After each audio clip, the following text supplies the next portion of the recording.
Hello everyone, this is live. If you're seeing this recording, congrats. You do not get to see all of the issues that I had trying to get this mod to work.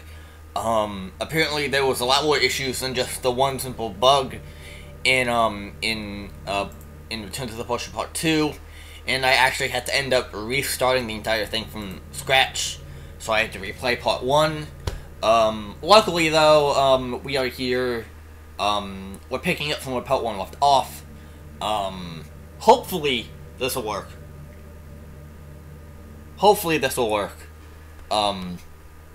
Cause Skip.rpy didn't seem to do anything, so hopefully replaying everything from Part 1 works. I got this. Yeah, hopefully this works. You'll see ya, Hanzo, see ya. Hopefully this works. We are cross fingers. Cross the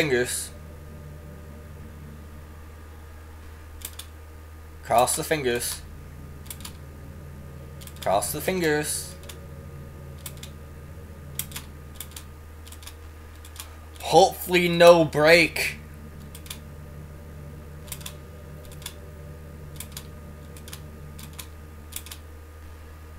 Hopefully no break here.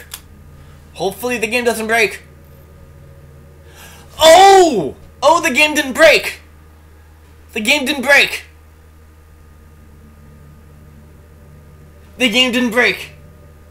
Okay, so new stuff now. I do not know what's happening here. This is all new stuff to me. All new stuff, 100% new stuff. We're going in blind. Oh, I'm so glad that this finally worked. But let's start here. So, Portrait of Markov starts off like the novel I remember Yuri describing in Act 1. The main character is called Alyssa. Chapter 1 introduces her as being the way I remember her, second-guessing herself a lot, similar to Yuri. Transferring to a new school, Alyssa moves on into a dorm with her long-lost younger sister, Maria. The chapter exposits a lot of family background. New stuff, can't believe you'd like to be watching this as recording. Yeah. I don't know. Their parents divorced a few years ago, and each ended up with one kid, the mother, with Alyssa. Maria was sent to the school she is at now some time ago, and now Alyssa is being moved there too. There's an abandoned-looking warehouse on the town that Alyssa notes looks like something out of a dream. The vast majority of the development time Part 2 was spent trying to write the plot. Okay. Because it's kind of cool that you managed to work out an entire plot based off of a fake book that we knew virtually nothing about except for what Yuri told us. Like, this is all going off of what Yuri told us. And I applaud you for it. I applaud you for making this entire plot based off of only a little bit of information. I applaud you for that. That's awesome. While reading between classes the same day, Alyssa is approached by a man who asks her about the book she is reading. Once she tells him it's a supernatural horror book, he gets very interested and they get into a long discussion about the world being an illusion and other meta concepts. The man, who identifies himself as Mr. Markov, eventually says he has to go, but before he does, I want to entrust something to you. Mr. Markov hands her a key with an engraving of what looks like the warehouse on it. What is this? Use it well. Alyssa stares in shock as he walks away. There's no one else around to see. Once Alyssa's classes are all finished, she goes to the warehouse and finds that Mr. Markov's key opens it. She looks around inside. She finds a room with what looks like a giant pit of water. And then she finds dead bodies. 2 of them, wearing police uniforms and surrounded by pools of blood. Before Alyssa can even run, a voice says, "Alyssa, stop." Alyssa jerks her head around to find a teenage girl pointing a gun at her. Alyssa startles, but is smart enough not to run. Did she kill the police? What do you want? I'm sorry, but we need you to help us. Oh. Help? With what? Oh no. The girl starts shaking. Oh no, run! The girl runs with effort and points the gun away momentarily. Alyssa runs and makes it out. She runs all the way back to her dorm before stopping. She immediately suspects Markov of sending her into a trap and plans to tell Maria what happened and asks for advice. But Maria isn't at the dorm and doesn't pick up her phone. Alyssa leaves her a voice message and then calls the police, who thank her for the report. Chapter 2 cuts different characters hours before. 3 people named Daniel, Claire, and holy shit! This is like an actual... Like, you going deep into the plot here. I applaud you for just even coming up with this shit. Because this is awesome, dude. Daniel is the POV character, but to be honest, the challenge was not so much the lack of info to go on, but the wealth of clues that seem to contradict each. Yeah, true, because there's certain things that you could tell, but it's like, they kind of contradict each other. Like, you could say this about Markov, but then there's also this about Markov, and then this about Alyssa, but then there's also this about Alyssa, and there's a few things that kind of... It's all about getting things into the right spots and making sure nothing contradicts itself. Dialogue between them hints that they're on a mission to capture and interrogate one of the cultists to get to Markov. Looks like the old warehouse is still here, and it still looks dilapidated. Probably they just don't care what goes on in town, and as long as the facility stays secret. That's great though. We can sleep in there. Our plane will have better chances at night with fewer civilians around. They enter the abandoned warehouse.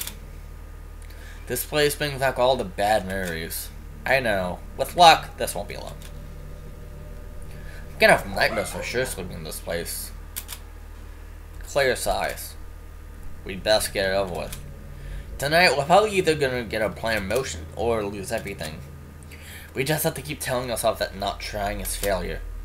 The 3 mysterious people settle for sleep with makeshift beds in the farther back room. They've woken a few hours later by the sound of others entering the building. They get up immediately and ready their guns, which the narration hasn't mentioned they have yet. I thought they didn't use this place anymore. This is lucky. We might already have a lead. They listen. So we're just waiting in this dank place until Alyssa shows up without knowing how long that'll be or if she'll even come? Yes, that's what the prophet said. We will carry out our orders. This is it. I don't know what they're doing here, but we gotta jump them.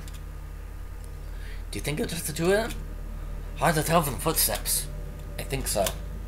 So we're going to surprise them with gunpoint and make them surrender? I don't think we can risk shooting them. Agreed. We need at least one alive anyway. The room they're in has 2 doors. We're going through both. Move as slow as we have to keep your feet sailing. Count of 60 from now, we'll ambush them. Daniel and Abby head around to the other doorway. Then the 3 jump out and take the cultists at gunpoint.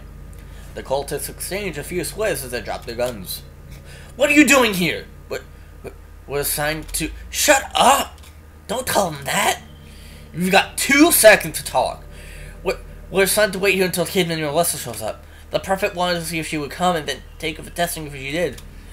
My blood boils being reminded of those experiments. So do these 3 people know the experiments? And has Daniel been experimented on? This opens up a lot of questions about the characters of Portrait of Markov and who exactly is happening.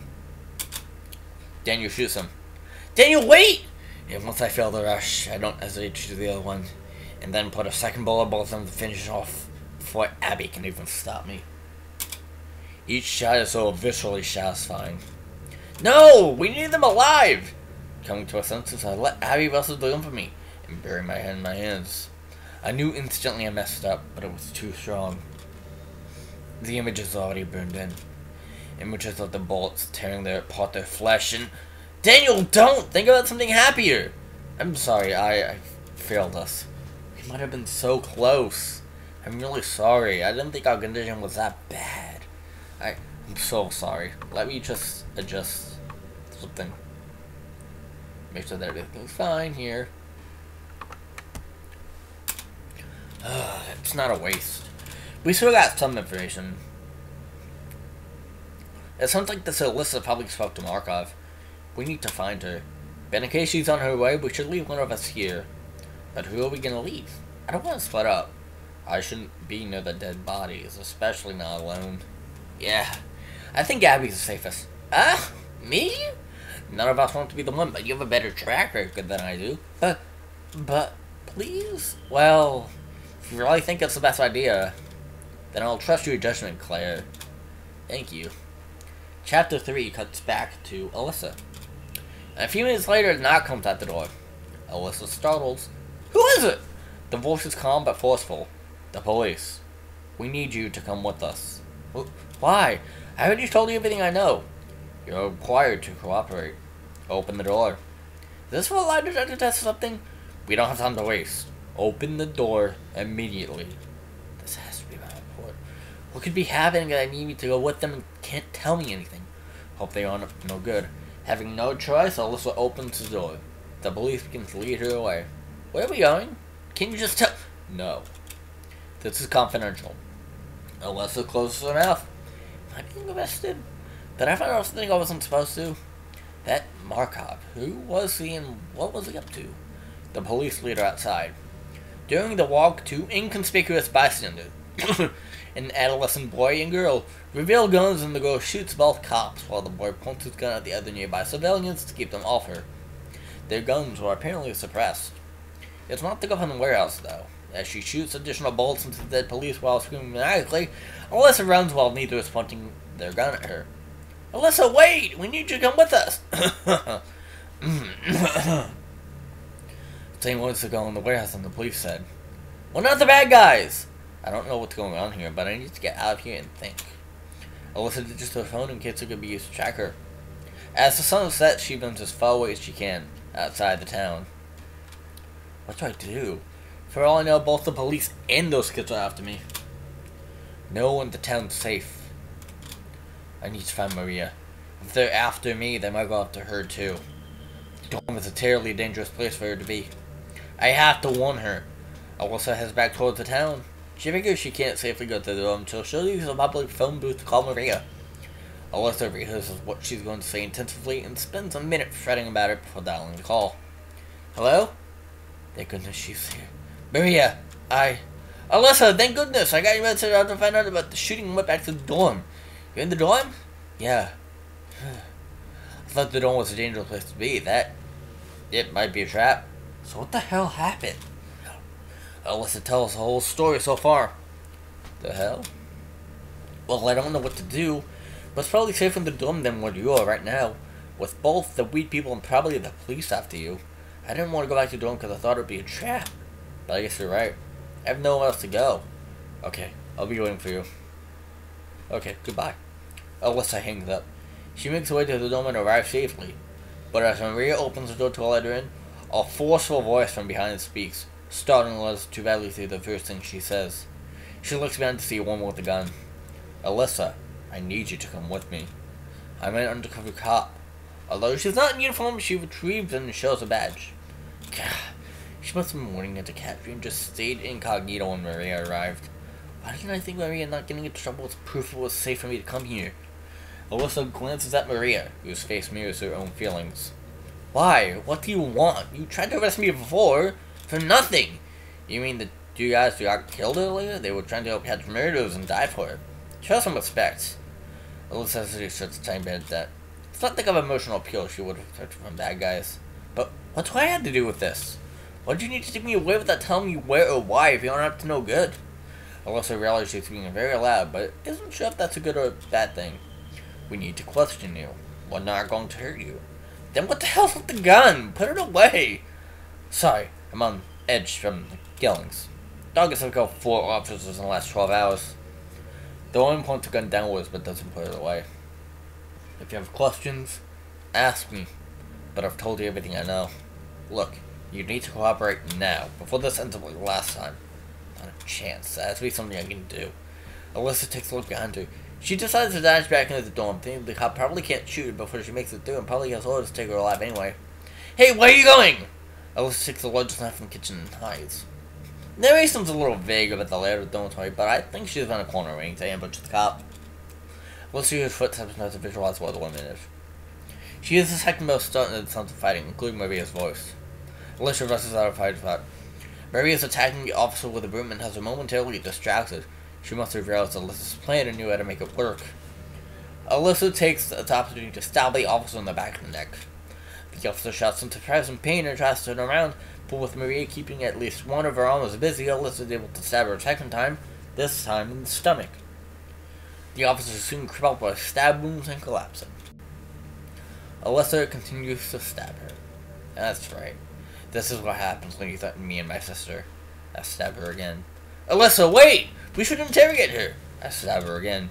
Each blow feels so viscerally satisfying. Alyssa, stop! Maria is right, I should stop. But one more stab won't kill her. I stab her once more. Alyssa! Just one last time. Finally, Maria tackles Alyssa. She wrestles the knife away. I felt like I just snapped out of mind control. What was I just doing? That was so irresponsible of me. I look at the officer collapse on the floor. Oh, she's totally dead. Disturbing to even look at. What was I thinking? Alyssa, what the hell got into you? I don't know. We need to run. Everyone in the neighborhood heard that. Alyssa gets up and the sisters start to flee. Sorry, I don't know what got into me.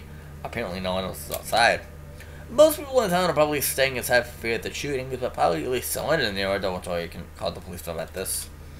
Alyssa and Maria run for their lives and manage to escape the city area without running into any more cops. Damn! So, Alyssa had the third eye from the start. Yeah! She did. Alyssa had the third eye from the start. I'm gonna ask a question. I'm gonna ask a big question. I'm gonna ask Yuri if she thinks that she is Alyssa. Do you think you're Alyssa, Yuri? Eh? Well, now that you mention it, she acts like you. You said you found her relatable before, and she has a third eye. It's not conclusive, but it's a good theory. We start chapter 4. Alyssa and Maria stop running a ways away from the city in the surrounding forest. I'm sorry. I don't know what happened to me. I heard you before. You don't think I'm crazy, do you? It sounds a lot like I just had to go who rescued you, acting like she shot the police. Oh no. What if it was the same thing? What if I have some kind of condition and I'm gonna lose control again? What if that was why Markov wanted to do me? You could tell? Okay, stop giving them if you're all... sorry. This place is spooky enough.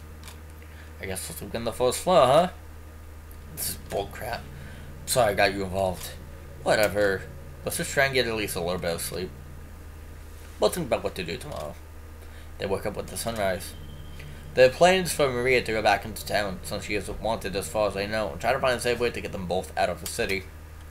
Alyssa waits until the sun is almost at high noon, but Maria never comes back. Eventually, miserable and hungry, Alyssa decides something must be wrong and heads into town herself. She runs into her dad near the phone booth. Dad? Thank God at least I found you. Alyssa figures Maria must have called him to get help. Dad, where's Maria? Maria was arrested. No! I found out when I arrived. She was suspected of killing an officer. Oh no. Narration reveals that Alyssa's dad is a cop. He doesn't know how much he knows about the situation, so she plays like it didn't happen. But what are they talking about? The police were saying she had a blood-stained knife on her. I forgot. She never gave it back to me. Don't worry, I don't believe the accusations for a second. Someone must have framed her, but that's not true. I can't tell them the truth without insulting ESB, can I? I couldn't do anything about it, but I promise I'll find out who's really behind all of this and put a stop to it all. And first I'm gonna get you to safety. Alyssa tries to hide her suspicion and goes along with him. They drive out of the city. During the drive, Alyssa's dad's phone rings. Shit! Forgot to mute it while I'm driving. Alyssa turned her off. Alyssa picks up the phone to mute it, but it says the call is from her. It's from my phone. Dad swerves. Damn, answer it then! Whoever has your phone might have information. Alyssa answers the call. Is Alyssa around? Alyssa squats immediately, beginning telling him about some of her phone. No? Who is this? I can't fake a man's voice. I don't want Dad to talk to her because she might incriminate me. Let's hang up. Who was it? I don't know. She hung up. Huh. Alyssa meets fun afterwards, gets to go on the other and tries to call again. Her dad explicitly said not to after all, and if she knows that she can claim she wants to uphold safe driving. He never notices when they pull into his house. It's just the two of them here. Or there. Her dad says he's going to go back and use his status as cop to do some investigating. Alyssa wishes him luck, hiding how relieved she is at his departure. Chapter 5 starts. Jesus, how many chapters of this book are there? Alyssa's left alone with nowhere to help. She goes online and reads the news report on the killings in the town she was in case there's anything coming out that she didn't know about, but there isn't. She decides the only thing for her to do is to find another phone booth and call her mother. Alyssa tells her everything except how she and Maria killed the officer. Her mom is panicked and she says she's going to drive over immediately before shit hits the fan even harder. Having no other recourse, Alyssa goes back home for the rest of the day. Late that evening, a lock comes at the door. There's a flap in the door that can be used to peek. Alyssa looks through it and sees the girl from the warehouse and the two from the shooting. They identify her too through the flap. Alyssa, we need you! Alyssa bolts through the back door. But then before fleeing, she stops. After what I've seen, I don't know that these kids have bad intent. All the people I've seen them kill were police. Which means they might be in the same situation as me. I don't have any other recourse. These kids, I have to talk to them. They might only go with rescuing Maria and getting to the bottom of this. Alyssa stops and lets the kids get to her. Alyssa, we need your help. Okay, I'm not running anymore. What do you want? Thank you. Okay. We need your help stopping and hold them to human experiment testing we escaped from. We were test subjects there. They tortured us so badly that they had to stop me from killing myself. And now they're after you too. Alyssa swallows. Alright, tell me. The escapees named themselves. The group's first was Claire, the second was Abby. The Mr. Markov you talked to was a prophet. The others follow him with blind loyalty. Their facility studies the supernatural force called the Third Eye, known for making subjects possessed by bloodlust when activated, and they believe it's cultivated by pain. Well, let's take this moment of silence, imagine what they must do in their experiments. But we were lucky compared to the other prisoners. Finally, after years of their cruelty, we managed to use the power of our third eyes to escape. Did you try to get help? Well, that's the thing. We already knew that Markov's cult controls the government behind the scenes. That's how the bastards get funding for it. We think most of the police force is ignorant. Markov controls the leadership and the ones that own cultists. He just tells false stories like that he was suspected of being an accomplice to us. We couldn't get the police to help. And we had no memory of where we came from before. We were prisoners there. So we just ran. We found a remote town with employers who wouldn't ask questions and lived there for a while, trying to figure out what had been done to us and regain our sanity. We thought that with Markov toying with forces he doesn't understand, there'd eventually be a disaster over there, and he and his cultists would end up killed by their experiments. Am I still recording? Yeah, I am. I am still recording. But that never happened. And so you came back? We came back because I realized we had no choice. What do you mean? Claire sighs. The realization must have been taken an entire year, a year since our escape, our freedom from between the same walls of that unholy establishment. Oh shit. No way! No way! Claire's Monica! I suppose I'm definitely Alyssa then. I think I'm Abby. She seemed enough to like me. And she already mentioned she had to kill herself. Maybe it wasn't my first time. Is this what we're looking? Is this what we're learning more and more about this shit? So Sayori's someone. Sayori's Abby. Claire is Monica. Alyssa's Yuri. So that means I'm probably Daniel.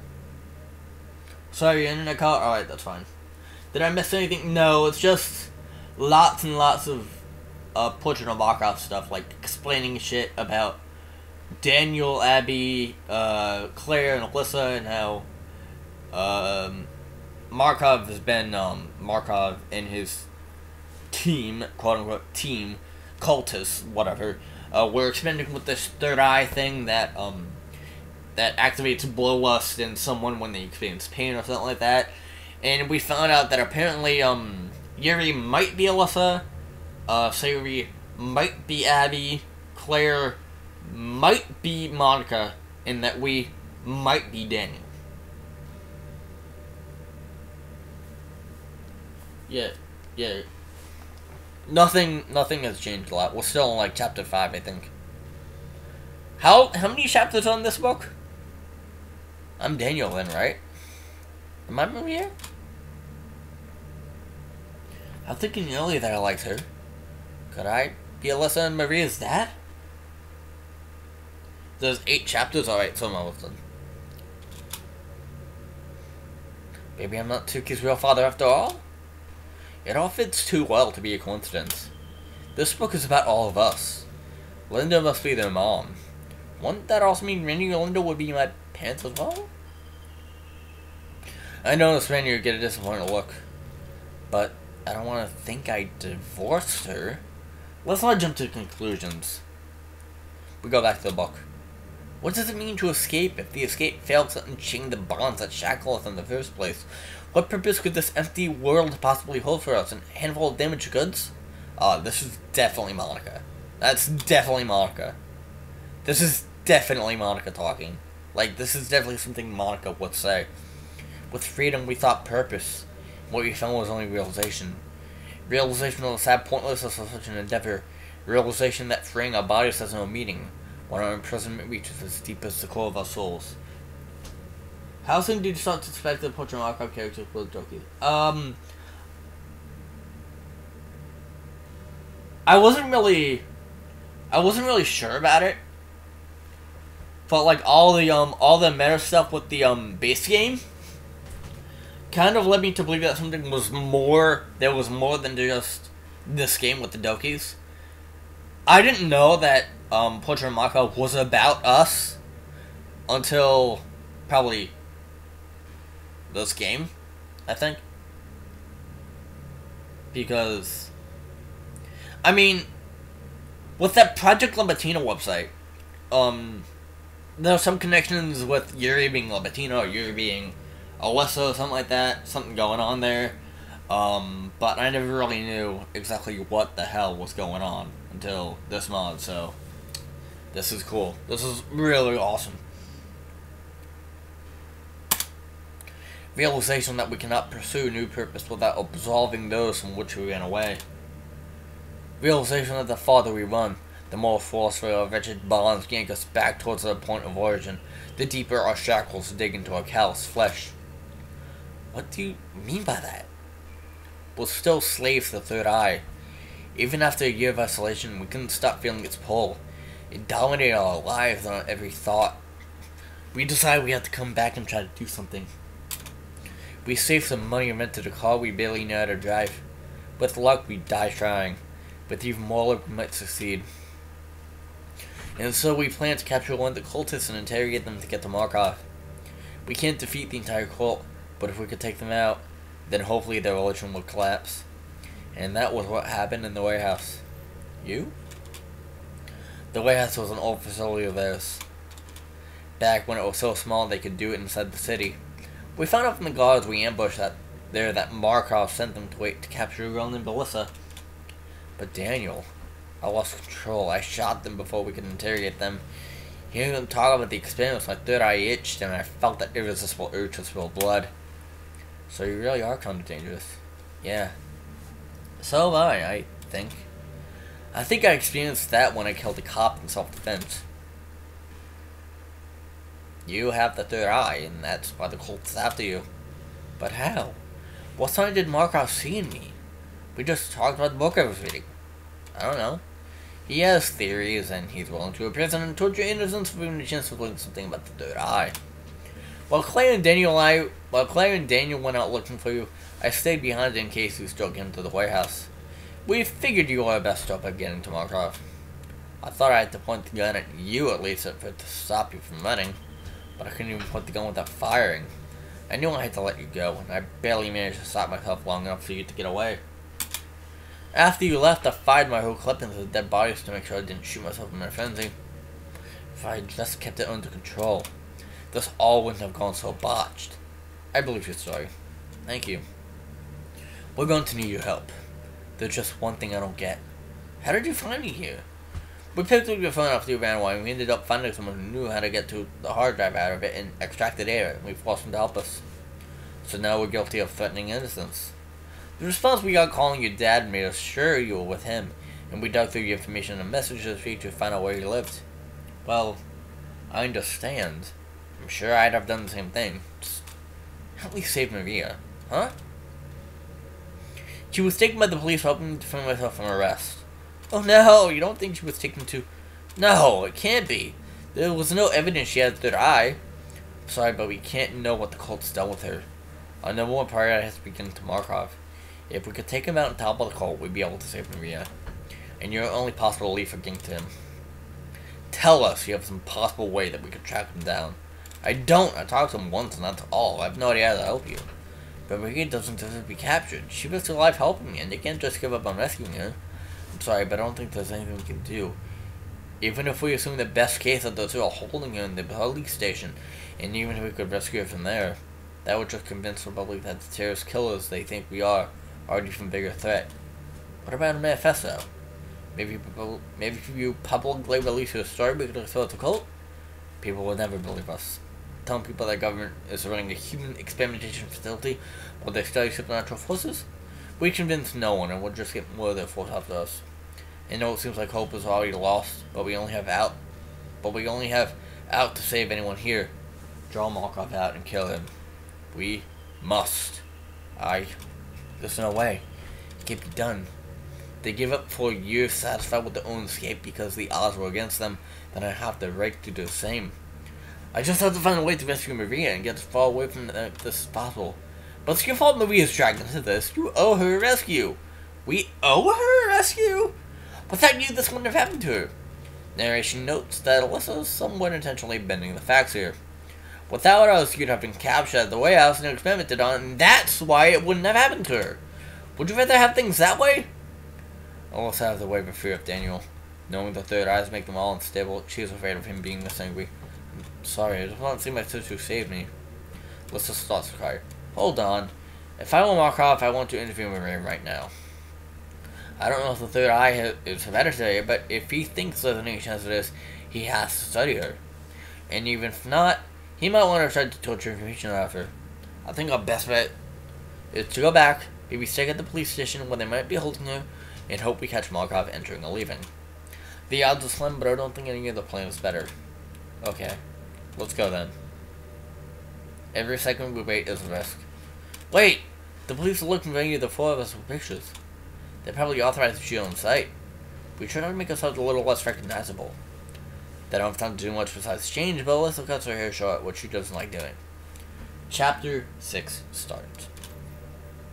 Alyssa thinks of mentioning her dad involved in contacting him, but decides not to for fear that he won't stay on her side if he finds out who she's now working with.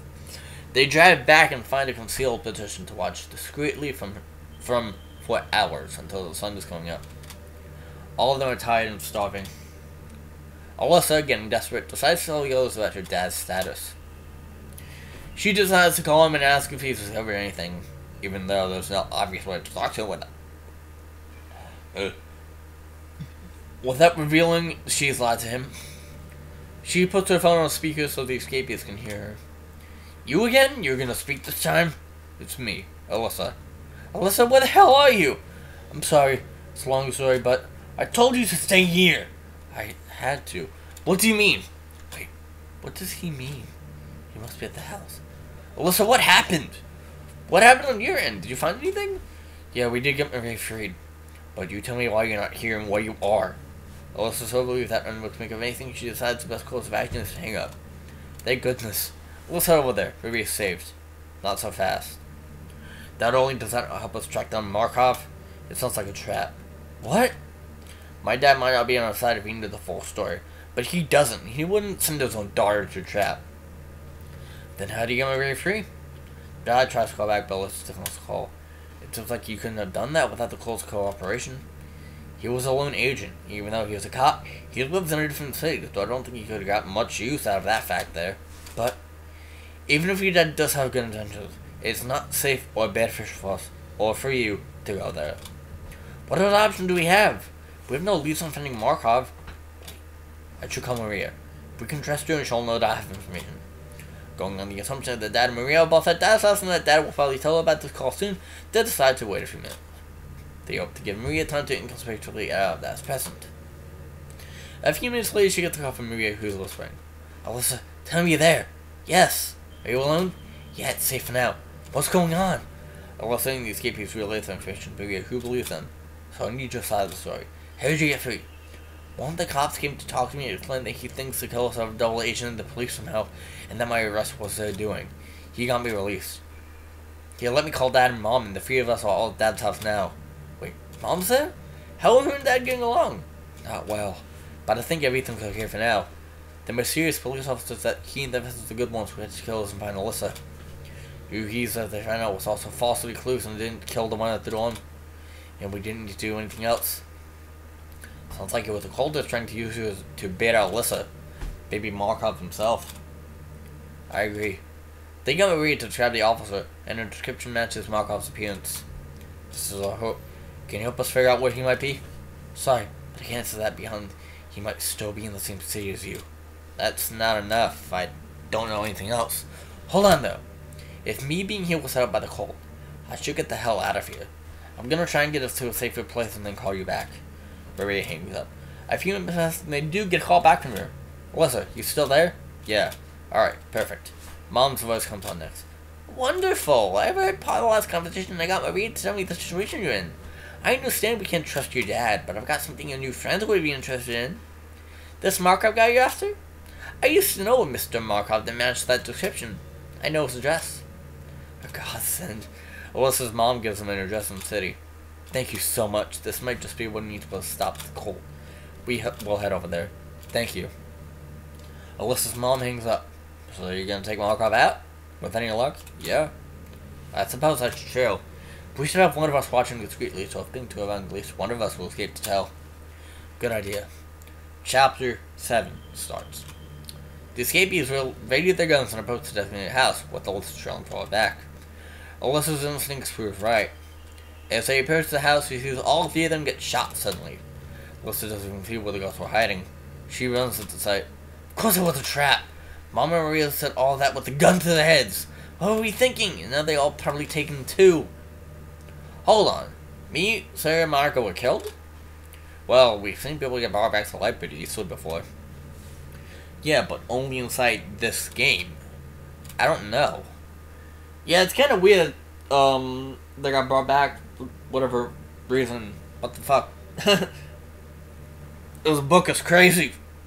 Defeated, even more tired and hungry than earlier, and having nowhere to go, Alyssa ends up going back to the warehouse. She did this from how the guards didn't seem to pursue her at all, that they probably didn't spot her watching, so with luck they won't have any cause to come back here.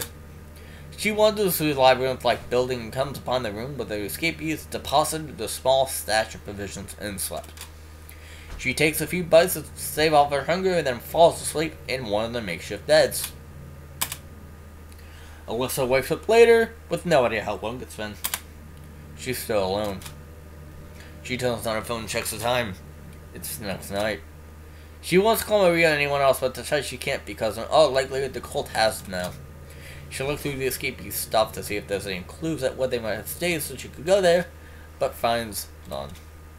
She decides that if there's any safe and hospitable place to go right now, it's her mom's house. She starts looking for an exit, but she's a bit lost in the warehouse. She comes upon a huge empty room at the ceiling and walls beyond the deep blackness. And then she falls into a pit of water described in the special poem about the warehouse. Oh, that special poem!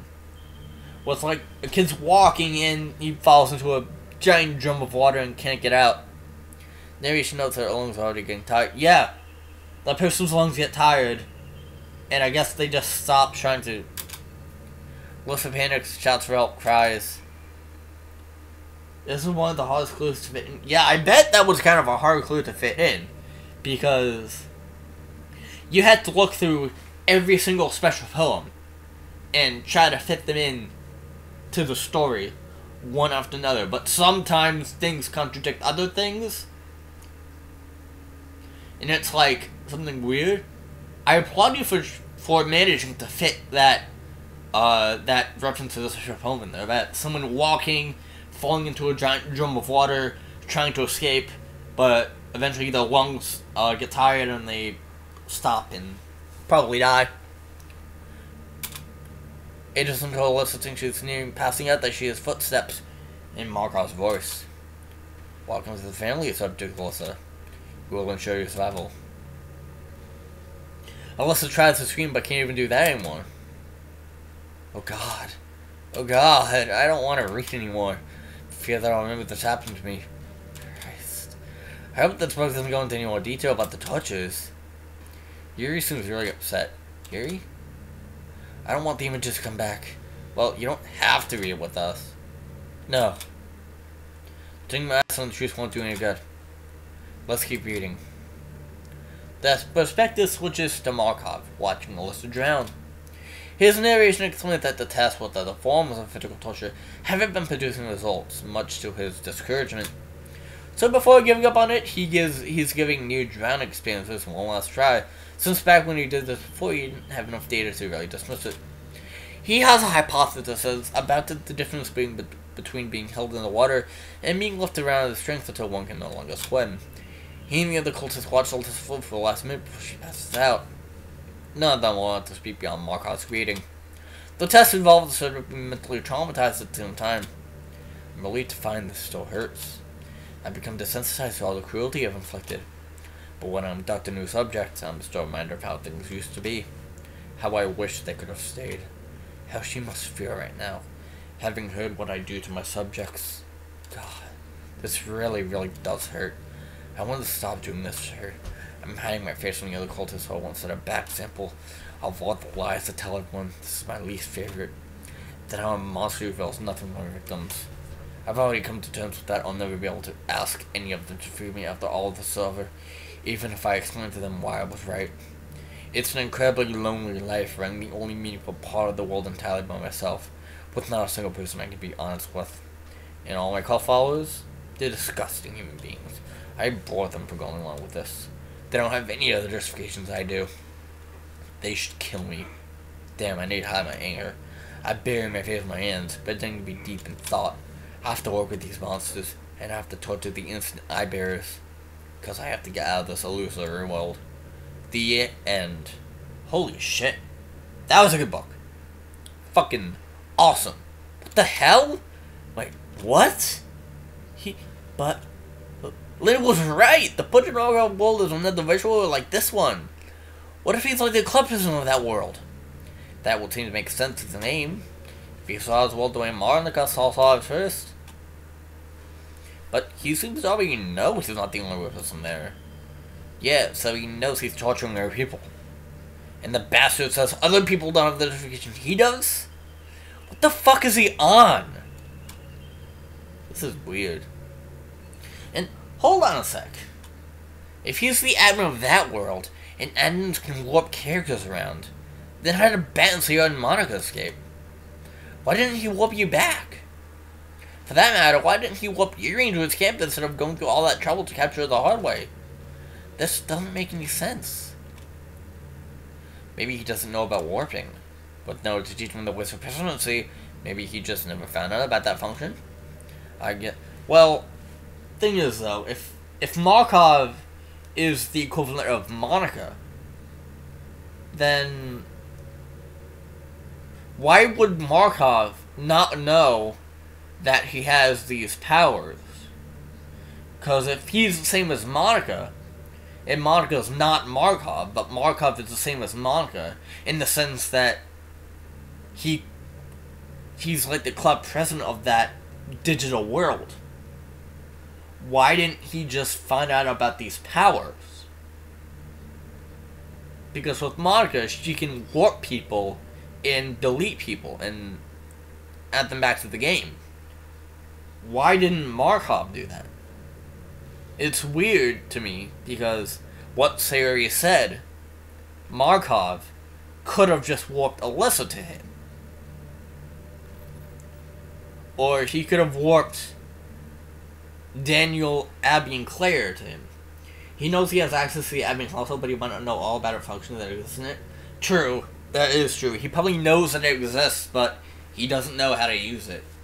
Because I don't think he really understands his powers. Either that, or he's new to it and doesn't really understand the whole business of him being a literal, like, digital god that can change anything. I don't know. It's kind of interesting to me that we got deep into the story of Portrait of Markov. Question is, how's this gonna tie into finding out why all of this stuff is happening with the game and stuff? I guess we'll find that out. I guess. Seems unlikely though. So what's our plan? This book was a bombshell, but it didn't tell us how to get out of here. I guess we still need to get Linda and Monica back for advice. Or fix the main menu. If we could start a new game, that would probably help. There's still the Act 2 version. Oh, the Act 2 version of the book. Because this was probably the Act 1 version. Wait, is the Act 2 version told from Markov's perspective? Huh? Is that told from Markov's perspective? Or one of the cultists' perspective? That would be interesting if the book was... If the Act 2 version of the book, because there's like 2 separate versions of the book, this was probably the Act 1 version. The Act 2 version, it would be so cool if the story was, instead of told from the perspective of Alyssa and stuff, it was told from the perspective of Markov and his cultists and what they were doing to the people in that experimentation facility. If we could start a new game, that would probably help. But I don't even know how to fix the button. Wait. Wasn't Portrait of Markov different Act 2? Yeah! Yeah! Yes. What was the Act 2 version? I don't know how to get it. I just started with it in Act 2 instead of this one. Linda would probably know. I'd say this, but Act 2 happened when Sarah was deleted. So if you still delete stuff temporarily, we'll be able to get the second version. What the hell? Don't even go there! It would only be a few minutes. It wouldn't be the worst thing ever. But isn't there another way? Hold on. Portrait of Markov was my book, and Act 2 was also marked by me having a more active third eye. So what if, Sari, if you were to do the same thing to me that Monica did, we could get the Act 2 version? I guess that makes sense, but I'd hate to do that to you. Are you sure? I think so. You can just reverse it once we have the book, right? I guess so. Okay, negative influence Yuri 3. Yuri? How do you feel? Different. It feels like everything looks different. Even though it all looks the same. I understand how I could have done everything I did and said in Act 2. It all seems understandable now. That's not good. I should be fine now. Now that I know it's an external influence. And with luck, it'll only have to be this way for a few minutes. Wait a minute. If Adam can just arbitrarily adjust the strength of someone's third eye, isn't that? Yeah, I thought this was an experiment set up by Markov's cult. But if he had the technology to do that, wouldn't that be what he was once already? Maybe it only works inside a virtual world generated by another? I don't know. World get object Portrait of Markov. Q delete Portrait of Markov. Portrait of Markov broke spears. Create Portrait of Markov. Your gets a book back out of that. Cover's the same. And it's different. We have version 2. Great, I'll turn off the influence now. Script negative influence Gary 0. There we go. Gary looks around. Gary? The influence felt good. I wish it didn't, but it felt good. Kind of like a small vestige of the feeling of cutting. And now I feel like I can't release the tension. Maybe it'll subside in a minute? Just try to keep your mind off it, okay? I don't know if that would be possible reading this book. Let's just get it over with. Okay. This is Act 2 version of the Portrait of Markov. What we read before was the Act 1 version. Now we're gonna get into the real Fortune Markov, the Act 2 version of Fortune Markov. The one where apparently things get a lot more darker. The first chapter shows Alyssa seemingly having a dream about escaping from the warehouse water trap by opening her third eye. She flies out and goes into a frenzy killing cultist, seemingly made invulnerable, and then wakes up in her cell. I felt terrible for you just reading this. Alyssa's sick and doesn't even have any tears left. Markov enters her room. Alyssa tries to scream, but is too weakened to really even do that. How did my first virtual reality test go? I'm trying to find a less costly way of testing the third eye that doesn't require subjects being allowed to actually stab someone to open it. People are a bit too scarce of resources for such expenditure. Alyssa calls him a monster and tries hopelessly to appeal to his conscience. He asks her a few doctor-like questions and then says he's going to prescribe some biometric tests. Before he leaves, he offhandedly confirms that Maria and her parents were also captured and that they've all heard what happened to her. She begs him for a chance to speak to Maria and anyone else, but he doesn't even consider it. The second chapter introduces Linda Watson. The Linda that we see here? A doctor, chatting with her boyfriend Renier. Again. Okay. That's cool. Wasn't she an accountant? This has gotta be a pivotal story in Yuri's file. Looks like the boyfriend she mentioned was you after all. I bet Markov wipes her memory after this story. Sounds like he can. I mean, he probably does. Probably wipes her entire memory and Renier's. Because they both can't really remember what goes on here. So maybe Markov wiped both the Renier's and Linda's memory. Because for fear that they would tell what actually happened. Huh. Very, very interesting. We go back to the book. After a round of laughter subsides, Vader's expression turns solemn. Linda, I'm gonna stop keeping secrets from you. When I said I was a factory worker, I was lying. I'm a member of God's family and establishing a dangerous supernatural force named the Third Eye. No! I couldn't have been one of them. That's pretty damning, Renier, though. I mean, to be honest. I know! But there must be more to the picture. Look, Monica's got, what, 10 murders now, and no one sees mad at her for long? But all of Monica's murders were under severe influence, yeah. I don't think you were better since you joined the cult and the entire time you were in it, yeah. You weren't. But you can't judge me before you even know what happened. Maybe you didn't know what they did. Maybe you were just a pawn and they were lying to him. Yeah, it has to be. Talk about a pickup line, though. We go back to the book. Linda almost falls out of a chair. She's speechless for a moment, so Rainier continues. I'm not supposed to tell anyone outside the family that it exists. Wait. The thing from the, what? In Monica's file. Monica's character file in the base game. The passage. No. What was it? It was like a doctor assessment of something. And it was talking about a family.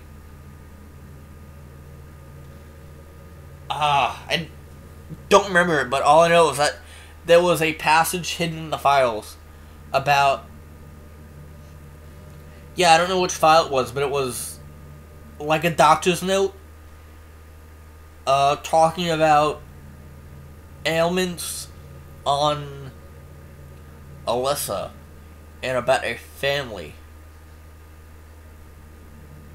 So, I think... Damn. So many is part of that quote-unquote family with their capital F. So I guess it's like a group, cult. But I won't lie to you any longer. Linda's still unable to find words. I have faith that God introduced me to you because it wants you to join us. I can't induct you without the Prophet's permission. But God will find a way, I'm sure. Rainier, what are you talking about? He's never mentioned anything about God before. I'll have to go right now, but I'll talk to you about this more tomorrow. Don't tell anyone else I told him. Rainier leaves. Linda can't get a hold of him for the rest of the day. She doesn't get from her boss about that evening, saying she's being let off with very little about what's going on. That night she has a dream where God tells her her time has come, and that she opens the third eye to see the world from above. You want to say that God is Markov using his admin to mess people's minds? Weird. Claire and Daniel and Abby didn't speak to know about this in book 1. It seems like it would have been worth mentioning that the cultists really do have visions that make them believe in their God. Claire said they were there for years? How did they have so little interaction with the cultists that they never even heard about this? Probably much of it was in solitary confinement. Oh no. It sounds so terrible. I don't want to read this either. He may have also wiped their memory sometimes, like Monica did to us. Suddenly that seems like a mercy.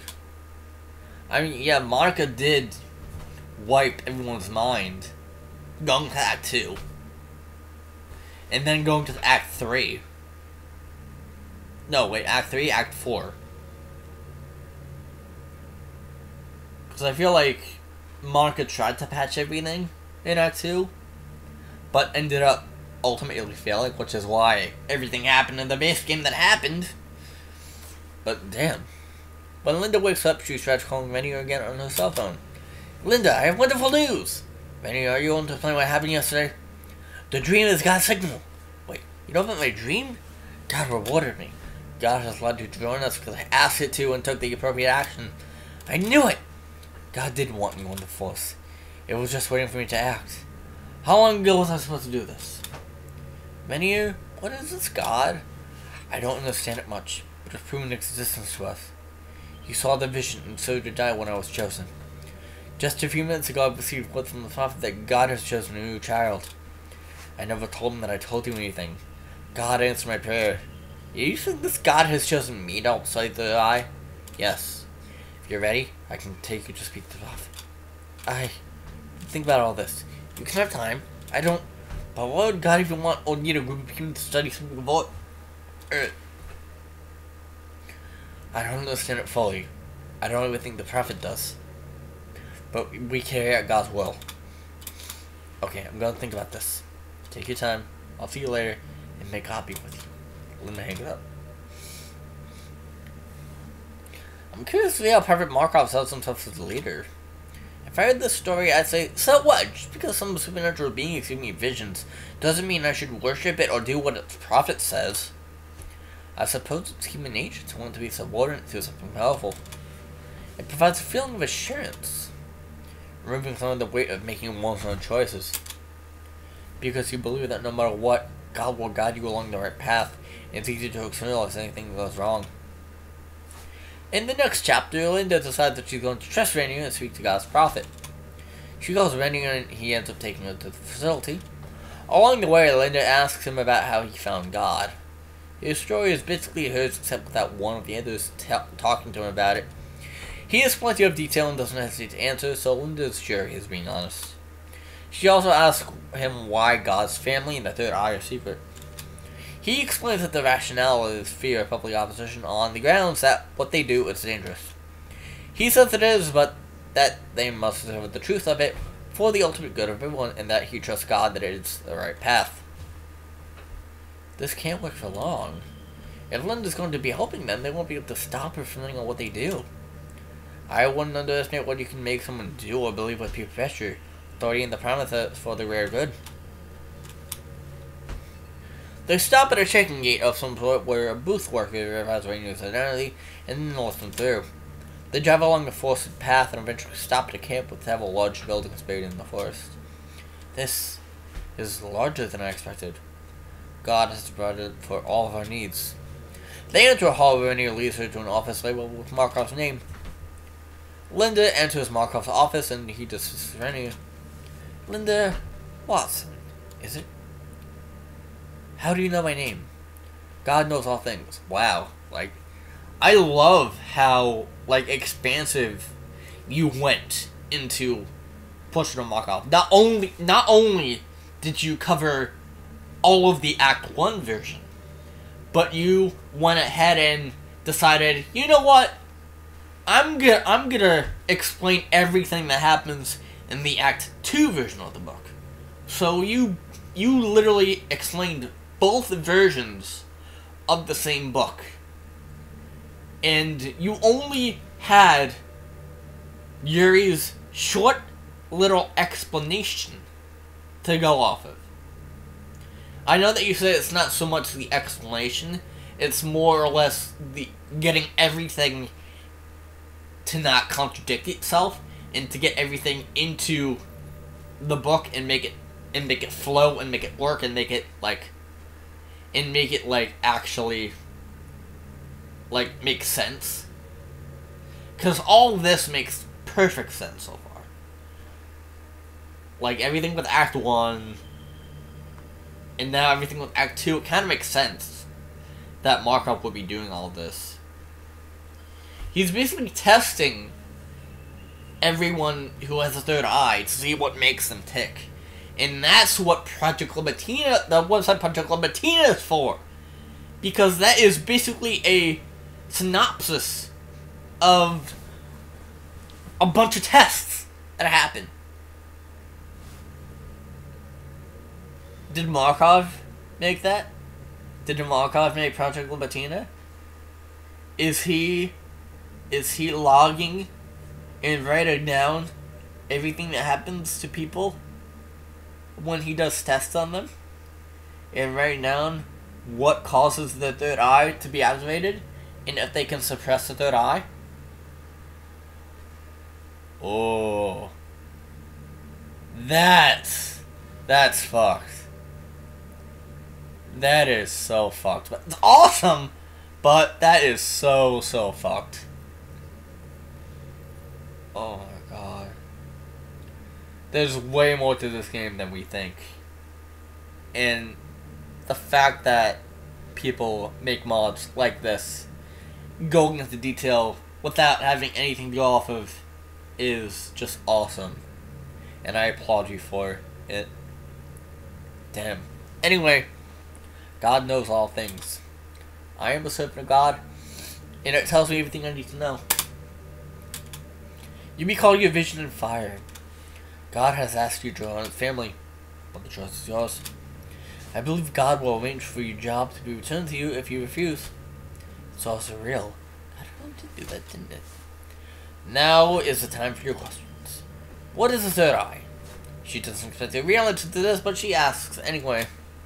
It's a rare condition that involves medical complications, violent behavior, memory loss, and in some cases supernatural powers. I know, it's not Markov doesn't specify what those things are associated symptoms or causes. At this facility, we study patients who show signs of it. I know, Markov still hasn't said anything about patients being held against their will and even tortured. Oh yeah, cause that's what we knew from the first book.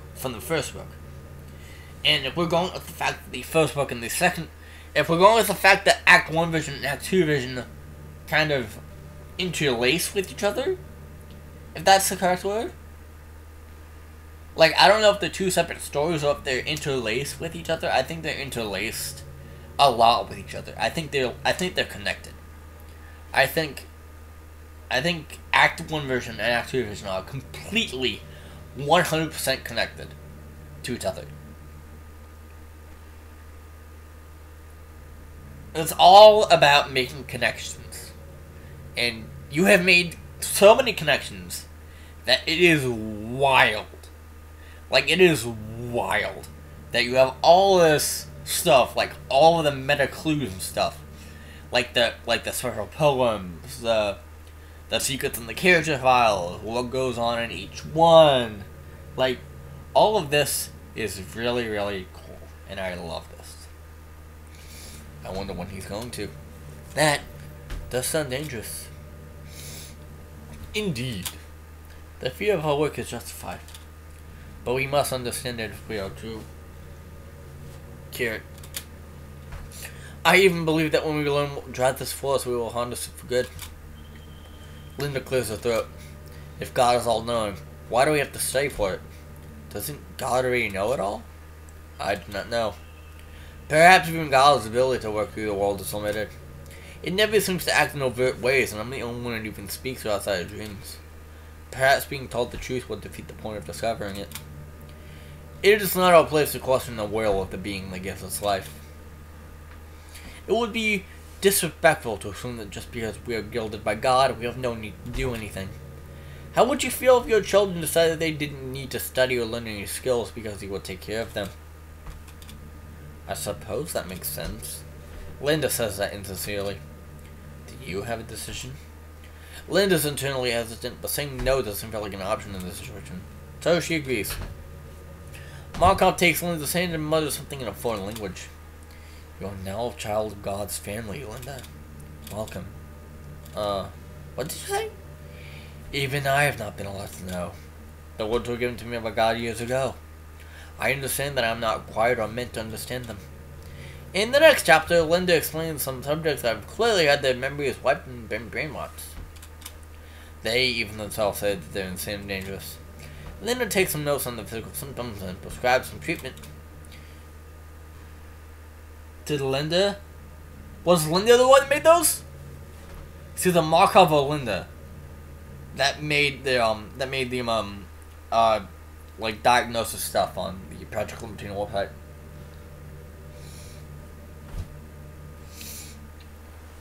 I don't know. It's made clear that Markov wants Linda on the team to prevent him killing his subjects by accident. He claims the Prison Hall is a place of God that keeps the subjects' third eye suppressed so they don't activate spontaneously. And that the magic's hung by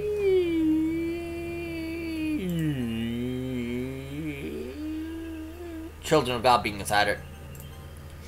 Hence why shooting together personnel can't visit subjects without administrative approval.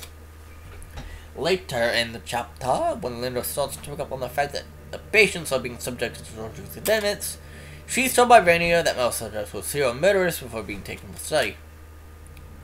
The scary part of that is that if it were true, I'd be pretty good rationale. I mean, you're not wrong about it. You're wrong. It's not really acceptable torture if it's pleasant. Like, it really isn't. I mean, it's not like it's torture just for the sake of it. Doesn't it make more sense to use people like that for science? If this were legitimate science, that is, which I'm not saying it is, then to just lock them up and leave them? It does. I have to agree it would make sense if what I'm telling Linda was true. I mean, nothing justifies that, but I don't know, man. I need to reread. Doesn't make more sense to use people like that for science if this were legitimate science than to just lock them up and leave them. It would make sense to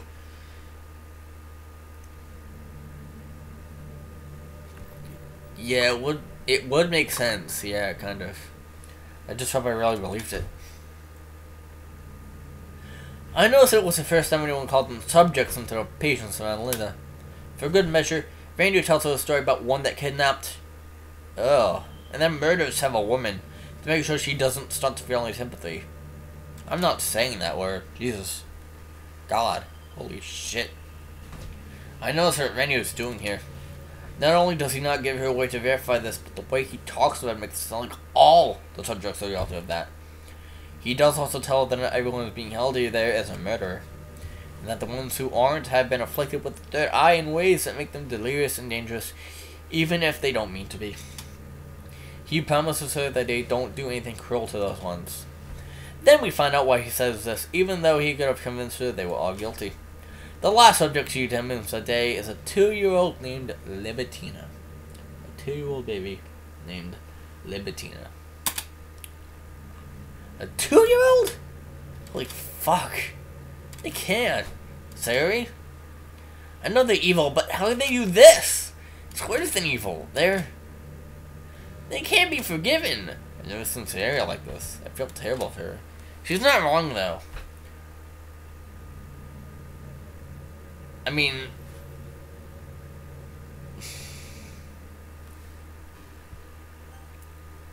at this point, keeping a 2-year-old baby there for torturing and testing is kind of fucked. It's kind of fucked. I'm ready to keep reading. Maybe you really shouldn't. Sorry, to be honest. Viewers will tell you anything importantly on the book. There's no need for you to tell me reading the details. You're right. Thanks. Say whoops to move to this important book. Let's read. Libitina acts strangely mature, which is noticed in no one whose subject notes. Wait a minute. I just want to verify this.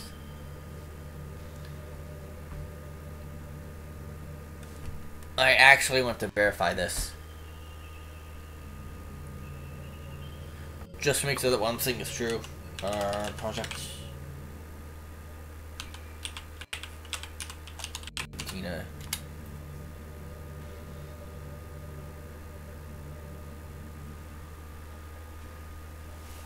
Yeah. See? January 5th, 2004. Libitina. Something. Our personal. Our previous subject has been raised temporarily. So, she. Addendum.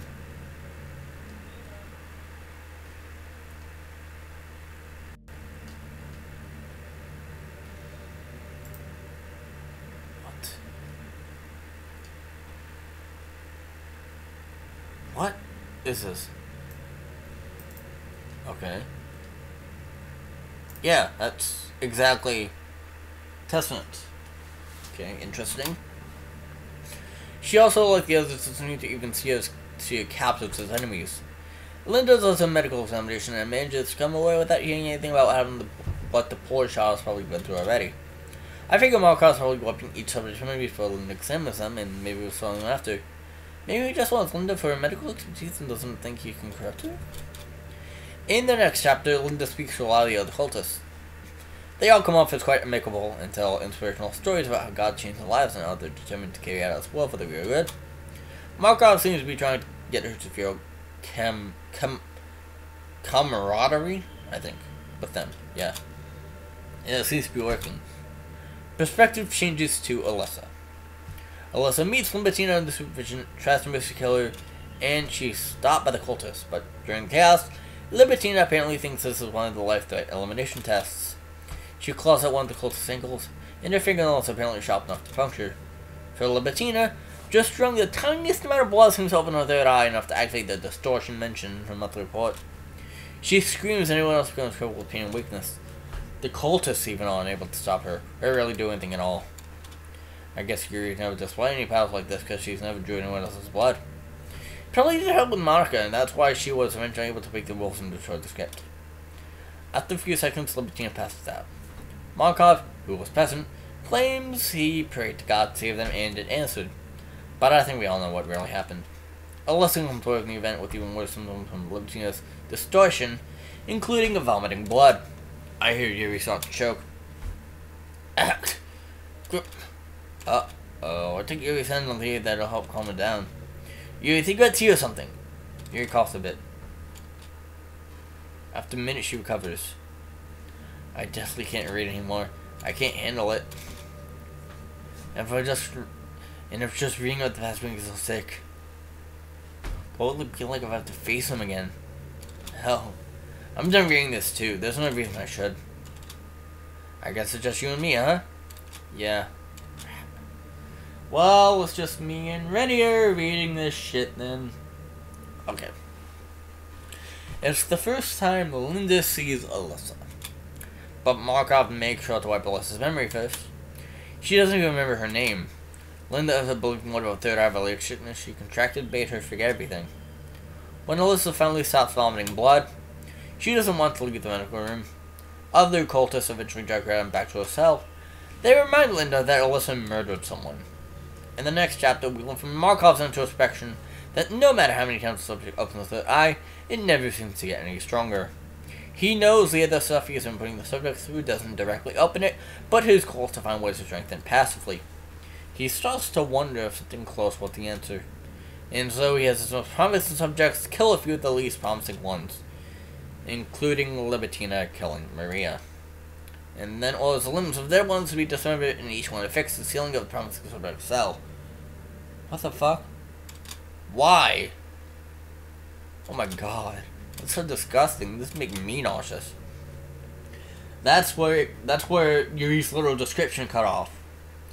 It affixes them to what? Affix them to the ceiling. Yeah, that was in Yuri's description in Act 2. Yeah, they cut the limbs off and affixed them to... And that's where Yuri was cut off.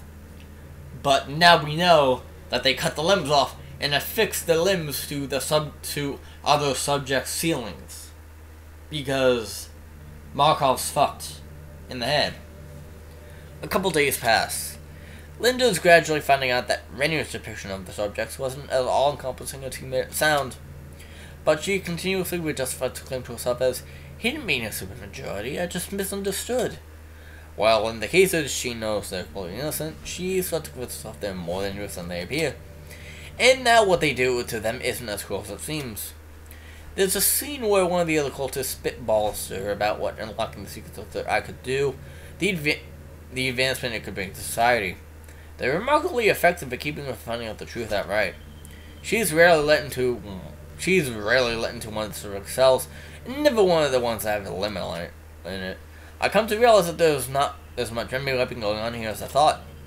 A lot of the subjects really seem to have lost all semblance of sanity from the experiments. I wonder if some of them just have internalized the lies about them being criminals as opposed to justification. Things go on, and at one point where Linda's taking notes on Alyssa's condition, whose name has been redacted to in all documents, Rainier blots out her name. Linda asks him, and he's forced to admit that he was talking about He says her name was made confidential some time ago for reasons only Markov knows. But he remembers from before the change was made. So, it's Alyssa. I remember reading about this in the news. A girl named Alyssa was wanted by the police. Rainier makes an excuse to leave him shortly after that, leaving Linda alone to think about the ramifications. So this is the government facility? But Rainier talked about why they had to keep it secret. I got the impression it was directed by the center or something and was funded by some private organization. I think I'm being lied to. She stopped with... I pronounce... to myself as just X. Okay. She stops herself from asking Markov about it, though, because she doesn't want to reveal that Rainier told her. Later that day, before Linda can get hold of him again, Rainier is transferred out of the facility for some classified assignment. Another day passes between chapters. Second time Alyssa has an episode of blood vomiting, she is brought to Linda again. Linda asks her what preceded the episode, and she said she heard screams in the field next to her, and then it started happening when she stopped doing the screams. Linda talks to her better about her uncertainty and dealing with the alien condition. Alyssa tells her that she's seen a few other subjects have contracted the same symptoms, and she knows the names of a couple. During the conversation, Linda also accidentally mentioned Alyssa's name. Alyssa says it sounds familiar. Linda ends up giving her a brief description of how she knew it. When Linda tells Alyssa she has to leave, Alyssa begs not to be dragged back to her cell. It's the first time Linda discusses one of the subject's alleged crimes with them. Alyssa, of course, doesn't have her memories. She cries, beginning to wonder if Linda is telling the truth. Linda has a moment of conflict, imagining how it would feel to be imprisoned and told you committed crimes that you couldn't remember. But if anyone wouldn't lie to me, the others wouldn't lie to me. I know them. The people like me. The family is a force for good. It's not practical for them to prove each subject's guilt each examiner individually. I have to trust them. She is guilty. I should think about her victim. What life did they have ahead of them when this girl came and murdered them? Linda talks to her about how the experiments are for the greater good. You owe it to be our subject. It's your way for paying for what you did. Please kill me. If I have to vomit like that again, please just kill me. This seems wrong. If your crime is murder, can it really be bad to say that death is too kind of a punishment? Finally, still feeling conflicted but afraid of getting in trouble, Linda drags Alyssa back to her cell. Damn. This kind of situation can make good people do horrible things. They've set it up so she doesn't want to believe that the cult is evil. So she convinces herself whatever she has to do to avoid that conclusion. Maybe I was in the same situation as her. Maybe you were. I don't know. Once Alyssa is gone, Linda requests the records of the other subjects she mentioned. And a few hours later, Rainier walks into her office with the papers on them. When she asks about his assignment, she says that it was to pick up a new subject God had told Markov about. She also asks him her question about how the facility relates to the government. He claims not to know anything about it himself. It's the first time Linda becomes really suspicious of him. He goes ahead and plays a relationship guilt card, asking her if she really thinks she would lie to her, of all people. When he goes, Linda gives him a pill to give to Alyssa and asks him to ensure she has water. She tells him she's worried for the survival odds of the second episode of blood vomiting. Menu promises to do what she asks and says he'll be with Alyssa shortly, then leaves. This is what happens, isn't it? That message Linda wrote. Wait, was I merely killing her? Like she wanted? In the meantime, Linda starts to look through the data and the other subject Alyssa had reflected. A few minutes after Rainy leaves the room, Linda starts hearing Alyssa scream. I don't care what she's done, I feel so terrible for her now. She doesn't rush over for fear of being accused of acting on emotional attachment to a subject. Rainy will bring her over for an escape she can remove, right? She continued to see in the data and the other started with symptoms. Ah yes, this, a regular heartbeat, heart palpitations, arrhythmia. I search and search, I scan everything I can find on the symptoms. What is this? Shortness of breath? Chest pain? Dizziness? Yup, this is all from that one file where it's detailing a diagnosis. Yup. No, this is all wrong. Alyssa's symptoms are nowhere near this simple. I've seen it twice now. The screams of pain, sickeningly pale skin, vomiting blood. There's no other explanation except that Rainier's information was a complete and utter lie. This can't all be coincidence. It's not possible. I don't know how much of this Rainier's behind, but I do know this. There's something horribly wrong with this family, and I accept the invitation to become part of it. I can hear Alyssa screaming through the walls now. I listen helplessly. Rainier said that he would be with her shortly. Is he in her room now? Why is she screaming louder than before? The scene cuts to Rainier a minute ago, entering Alyssa's cell. Alyssa asks him again for a mercy kill. Subject X. You know I can't do that. God wants you alive. I'm sorry, but it's not my place to disobey God. I meant to give you a pill that might help. Rainier has a knife on him. Alyssa attacks him, openly making him kill her in self-defense. As Rainier tries to push her off, he ends up giving her an arm a cut by accident. He didn't know he had a third eye before this. He reels back, shocked, and knows how it feels. But Alyssa keeps attacking him. Struggling to visit the eye, Rainier impulsively stabs her. Oh my god. Rainier kills Alyssa. Holy shit. And the other girl's much stronger. Alyssa screams and begs him to end it quickly. He manages to get a hold of her for just a second to end her suffering. And then the poem follows. But, so, it was a mercy kill. Sort of. An unintentional one. The experience with the third eye convinced Rainier that was the cult was doing all along. The third eye is a force of evil. Dr. Markov is wrong. God is evil. Nothing behind this that could just probably do to innocent people here. No! Fuck no! Well, holy fuck. Rainier is a true cultist. A monster. Everyone else looks over at us. Rainier knew the subjects were innocent. It's true! It's true. So much for you being all self-righteous when Monica confessed to us. What the actual fuck? How many people did you torture? A lot. But just consider one thing. Am I really worse than Monica?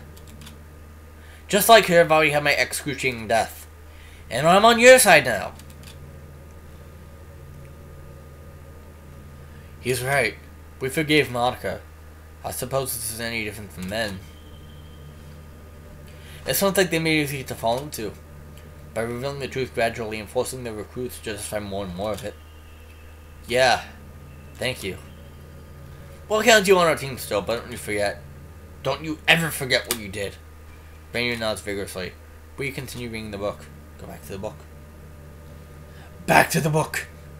Rainier goes back to Linda's office to confess everything to her. Rainier, what's going on? The Rex is giving me a lie! I've told you a lot more lies. I killed Alyssa. And it felt good. Rainier tells her everything that's happened, and he explains that Markov had him give her false subject records because if she had examined the subjects, Markov would have had to wipe their memories like he did Alyssa. How's it possible to do what I've done? I've granted kids to hell. That's that weird splash message that pops up. Apparently, that pops up. The game files. I've granted all kids to hell. I wasn't wrong when I said this place was full of insane and dangerous people. I was just wrong about who they were. Rainier, I trusted you, I liked you, I could do these things. I didn't because the doctor said, because God said. And now all I can do is stop myself. I'm dangerous with the third eye I can't control. I want your honest answer. Should I kill myself? We have to put a stop to this. Rainier, I'm going to need your help. And that's how Rainier and Rainier start working and several agents sabotage the cult. In the next chapter, Rainier reports to Markov how he was forced to kill Alyssa, and Markov exonerates him. It turns out that Rainier's alcoholism started as a way to combat his third eye. It helped him resist the urge to cut. The same day, Markov also cleared Libertina's subject notes, and declared that introducing bias during testing with her as a result of personal attachment would be punishable by death now. Rainier actually knew an even more disturbing secret. The center last name with Libertina.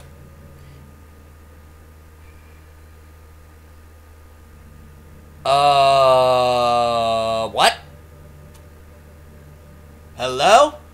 So the X is on Markov?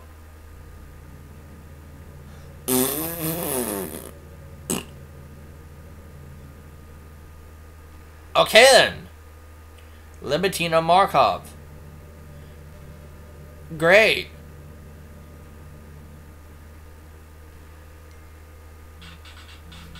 Who is... Check out the speedrun. If you can hear this, is the one that you keep reading. The X-Men bomb was also the one at the top of the rocket with Markov. What? So, one of my friends, Dashy, just sent me something. It's from No Sleep. It's from No Sleep.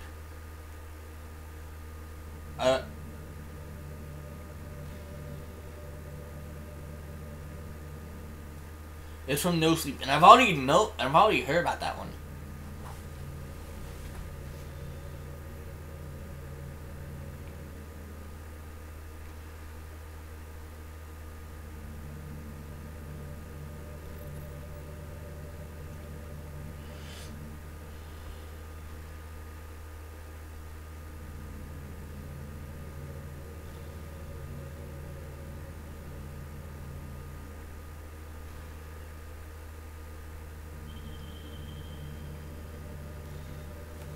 Alright. Anyway, continue. It was Markov. Libertina is his daughter? He must have known. I wonder if she knew. And soon after, Linda wrote the monthly examination report on Libertina. In the test notes, she tried to convince Markov to cut Libertina some slack, knowing that Markov would execute her for it. And Markov does. He calls her into his office the day after that. He commands her to take a seat.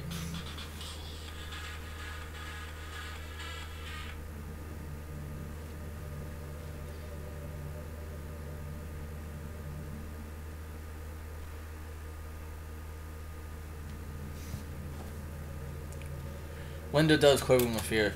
Markov makes sure it's visible that he has a gun on him, and is sitting across. Linda, is something making you uncomfortable? No. I'm just a bit cold. Why have you just obeyed God? Linda jumps on hearing those words. Markov chuckles. Who even needs lie detectors? Markov, what are you talking about? That's doctor to you. Linda realized that she gotten too comfortable calling him by his name from her when you were talking about him. One might think from your actions lately that you were overcome by compassion and decided to undermine the integrity of my experiments. No, Doctor, I would never. Why do you even bother? Did I even need to do this examination? I think not. I'm just a little more cautious about falsely convicting people than I probably need to be. Linda, half given up, stops for assessing but also doesn't admit yet. But don't worry, I'm not going to kill you. You're not? I'm not that foolish. And you only said that because it's most effectively scares people into compliance. I could wipe your memory, but I don't think that would work as a long-term solution. Okay, hold on. I'll be right back. I'm getting hungry. I'm gonna ask my dad what we're eating for dinner, what we're eating for lunch, and then I'll come back and continue this. So I'll BRB. I will BRB.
Alrighty then. I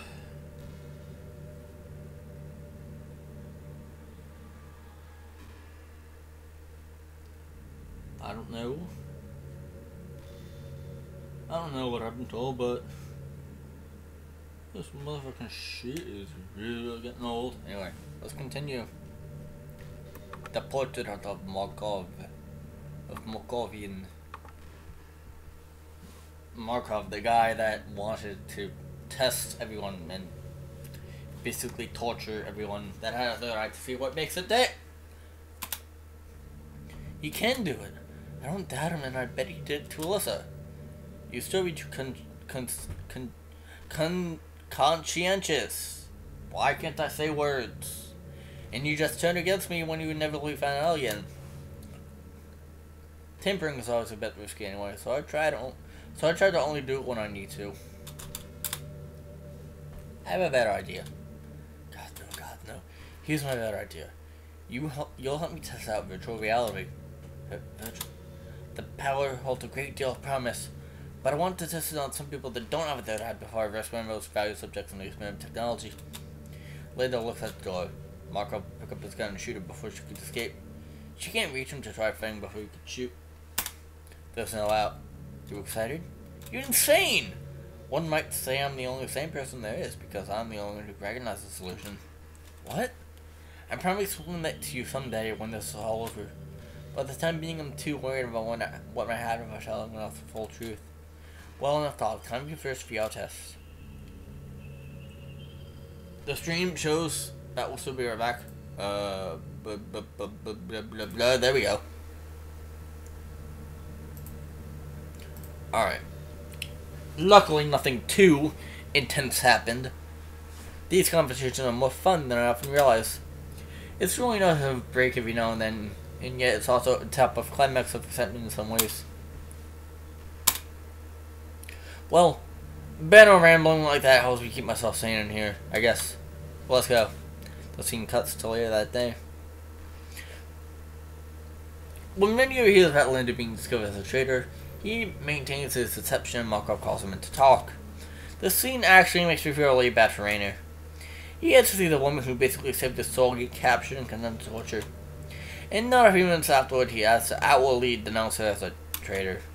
He pushes back a little, pointing out that Markov told him to induct Linda as a result of a vision.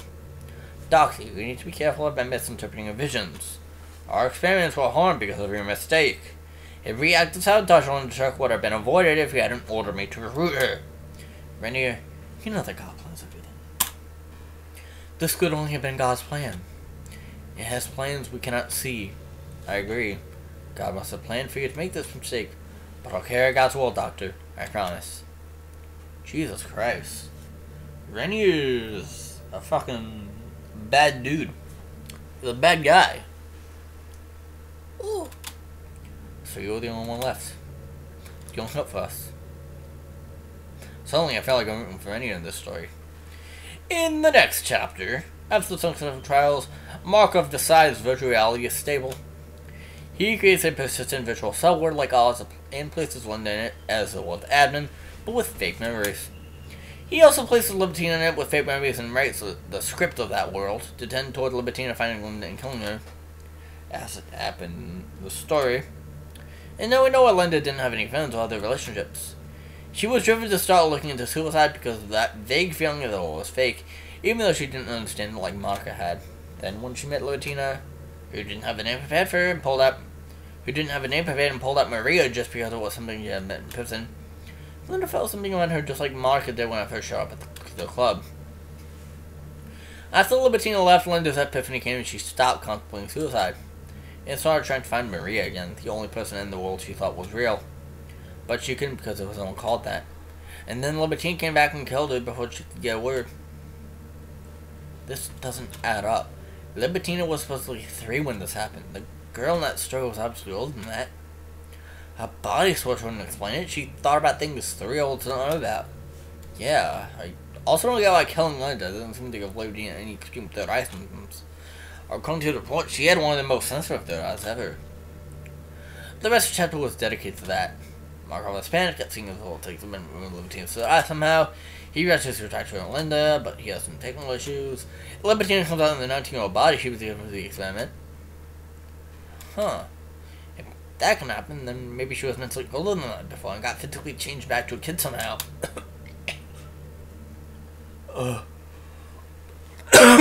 We'll explain it. If I were him, she's probably listening to us as a little kid. But that would have been before Markov came over to the reality check. So there must be some other way it could happen. He's unable to move Linda's consciousness at all. The super contracted explanation for the age thing, but I couldn't find any way to plug Paul. I mean, sure, yeah, I mean, with something that big, you can't really explain all that well. But you kind of did a good job explaining it, as in, like, going to the virtual reality world kind of made her go back to the age that she originally was at, because she was a 19-year-old and a 3-year-old in a 2-year-old's body, and going to the virtual world kind of changed her back to a 19-year-old. Because apparently that's how virtual reality works. He figures she's dead. Okay. Oh no. Please don't tell me fucking AVG is gonna pop up. He tests Libertina outside of it and finds that it didn't affect the third eye, it just didn't work inside the virtual world. Markov does find a bug in his code that he thinks caused it, and after he fixes it, there are no more problems like that. So he starts doing as much as he can in virtual reality. Menu can do everything he can to hamper Markov's progress. He misplaces documents, carries lies from cultists, and gets two of Markov's most loyal flunkies killed by test subjects without implicating himself. The night after, Venue hears Linda's voice in a dream. She tells him what happened inside her VR. When Libertina killed me, I was already starting to figure out the admin thing. I managed to get myself sort of stuck in the world as I died, so Markov couldn't remove me properly. I waited until he figured I was dead and then escaped into... I don't really know where. I don't understand what's going on, but it's like the real world is now the virtual world, and I can see it fabric like I'm the admin. So you're God now? I don't know, I think Markov has extreme abilities, but you know some more about them. I can't do much over this world, though. I can see it, but I can't figure out how to change anything. All I can figure out to do is... besides these things, is talk to you in your dream. Menu does a lot more sabotageable than the supernatural eyes. Linda finds out about character reset, a method Markov uses on Libertina in dire situations to prevent him from dying. That night, when he was dreaming, Linda reveals she learned Markov's next big move from spying on him. He plans to facilitate the character files of Claire, Abby, Alyssa, Maria, and Daniel inside one of his virtual worlds, and ship it to the outside world and then the guys redeems them. What? So now we get the actual story of what Doki Doki Literature Club really is. It is not a dating sim. Actually, it is a dating sim, but it is way more than a dating sim. It is Markov's game. It is Markov's game. He planned to restore everyone's character file and change their names and release the game as a dating sim. Not expecting one of the characters to go completely AWOL.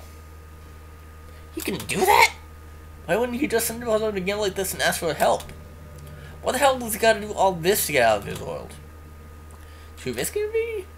I guess if you put something in like this and Splinter didn't believe his story and sending him off, he'd be screwed. I guess I wouldn't take that risk either.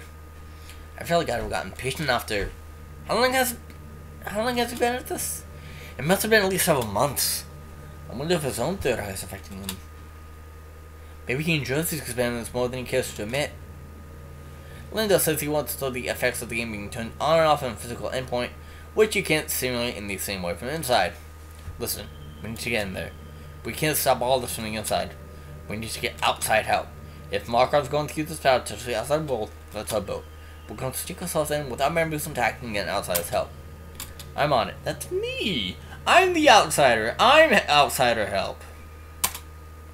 Menu and Linda put together a plan for Menu to sneak in, connect them with the virtual world to spirit launches, and later not having a body in will help, she'll be able to follow him in just from being in his mind.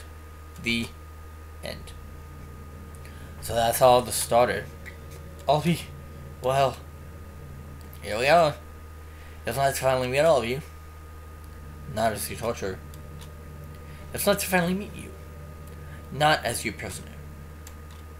It's not to meet you two in person, Bat and Sayori, for the first time knowing our history. It's not to meet you two, Natsuki, and Bat and Yuri again. And in happier circumstances than I thought we ever would. It seems like it's a ritual that we all have to go through this now. Yeah, nice to be back with you, Sayori. Good thing I ambushed what's in the end of us. I smiled despite the traditional line.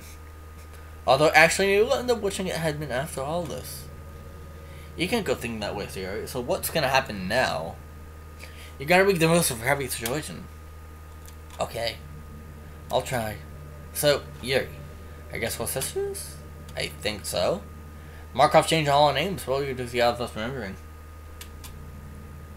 And Rainy and Linda didn't get name changes because they snuck in. So, our plan is... That still didn't tell us how to fix the situation. Well, first things first. I gotta turn the music off. Music? What are you talking about? Maybe this one?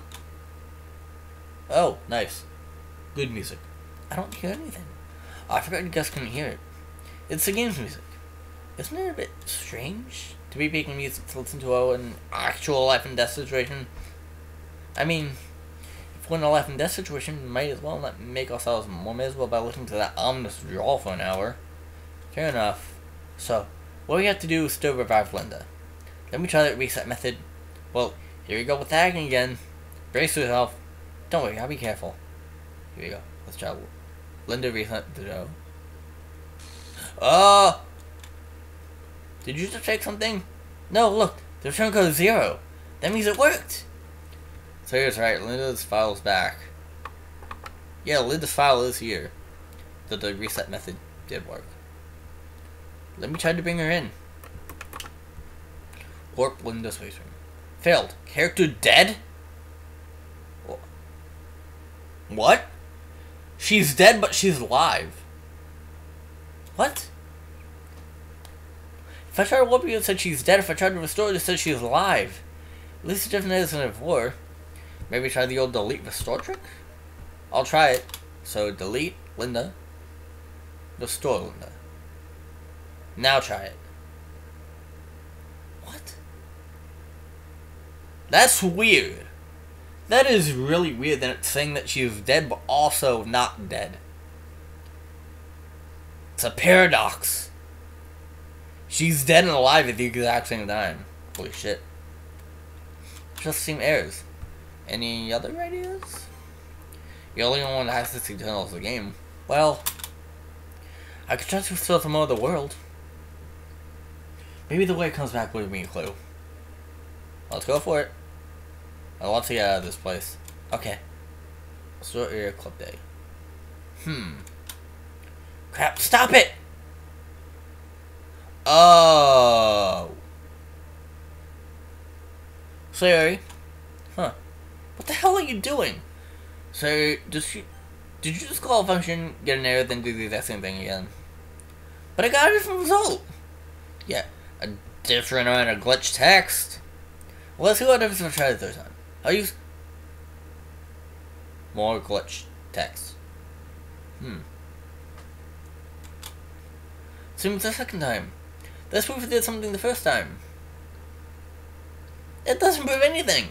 If it's glitch text and not an error message, then the amount of it is probably meaningless. Oh, I guess you're right. What if I try more times? No. Even if it's just glitch text, if it was small but the first time I noticed it began after, then that's evidence that there's a pattern. I suppose so. But I still prefer a solution that didn't involve doing things that are giving us edits and guessing what it might be safe to assume it worked.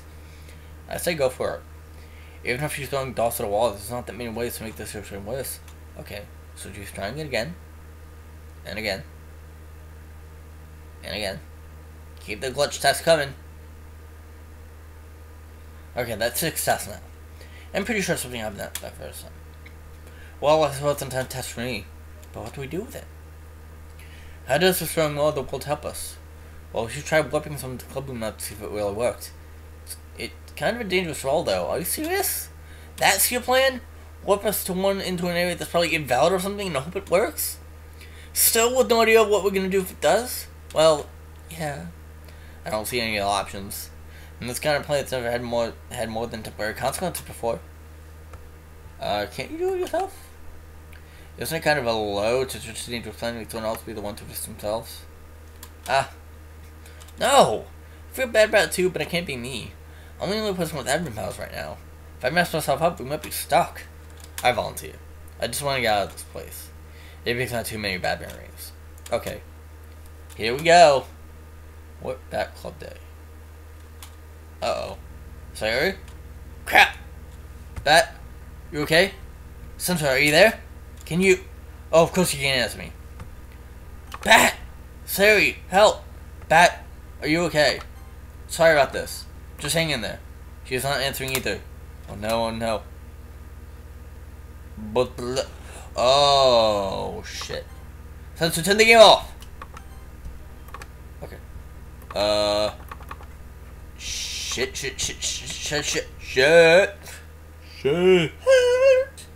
Something went wrong. Turn the game back on. Turn the game off and turn it back on. Have you turned it off and on again? Is that gonna work? Is that what works?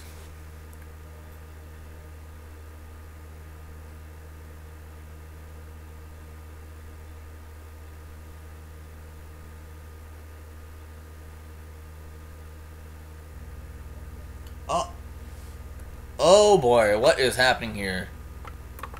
Ow! What's happening? It hurts. Who? Help! Manny, where are you? Linda, I failed. Your only hope. Where are you? I failed. Can you hear me? Linda! I'm just gonna tap my lungs. My mouth shoving any lungs coming out. Where am I? Why is the noise like this? Say your palace to fix this? Hey Spencer, how about English muffin pizzas again today?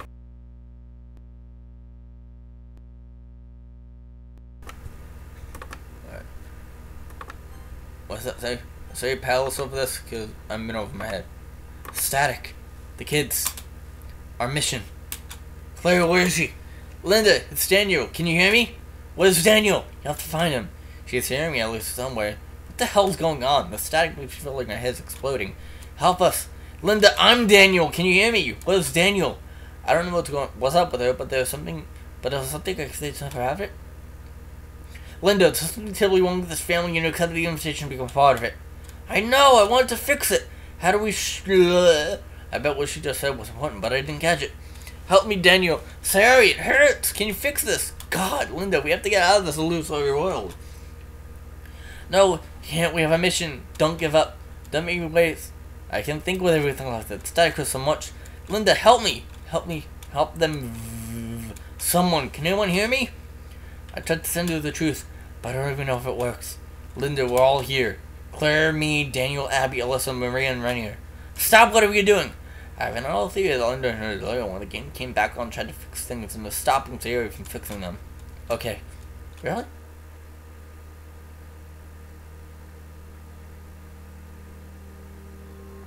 Whoa.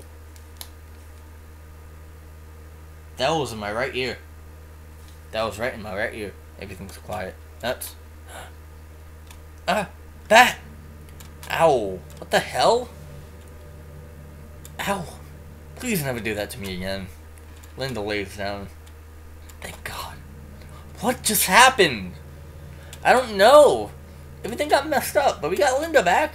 So I guess my plan worked. Are you okay, Matt? Yeah. But what was happening to me? It was like another scarecrow.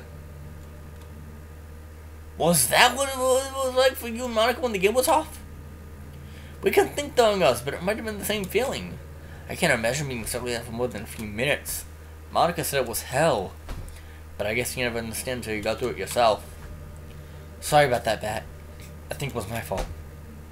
So, what happened to you? It seems like you had got back your old memories and forgot everything since we met you. But now you remember it all? I was attempting to say it like I was before you brought me in the first time. I hate being like that. It hurts so much. I thought making it into this world the first time was the end of me having to go through that. I guess that's again with glitched memory segmentation wasn't working properly. But that's right! Monica left my memories intact, right? So I can just unlock them now that the deep script is gone. Awesome! Wait, maybe she interested spooky draw. Let's get the moment about trying the theme. Ha! This isn't either.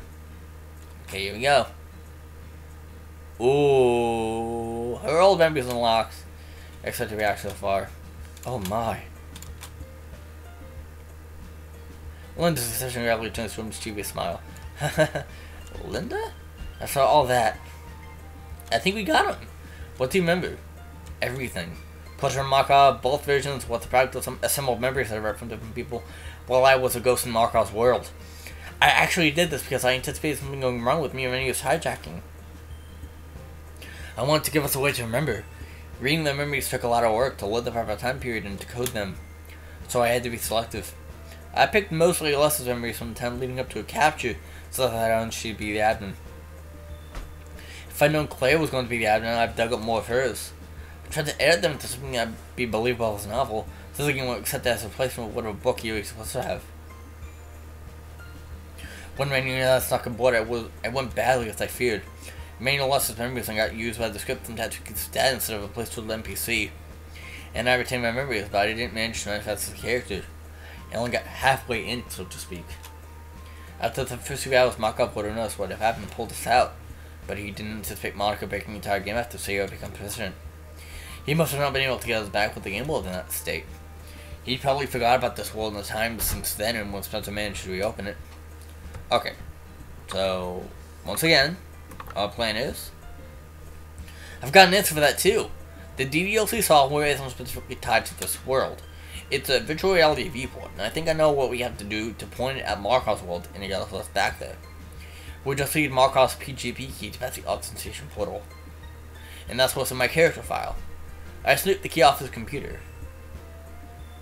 Awesome! You've planned for everything. Thanks. So, how are we using it? What we have to do is a little difficult. We need to do two things. We need to use Markov's key to issue an authoritative command to extract ourselves from this world, and we need to change what the player's viewport is pointed at. And we need to do them at the same time. If either one goes wrong, I'm not sure what kind of fix we'll be in. I'm going to expose the file you need to edit. Hold it. How's this plan gonna work? Won't we come out right inside Markov's lair?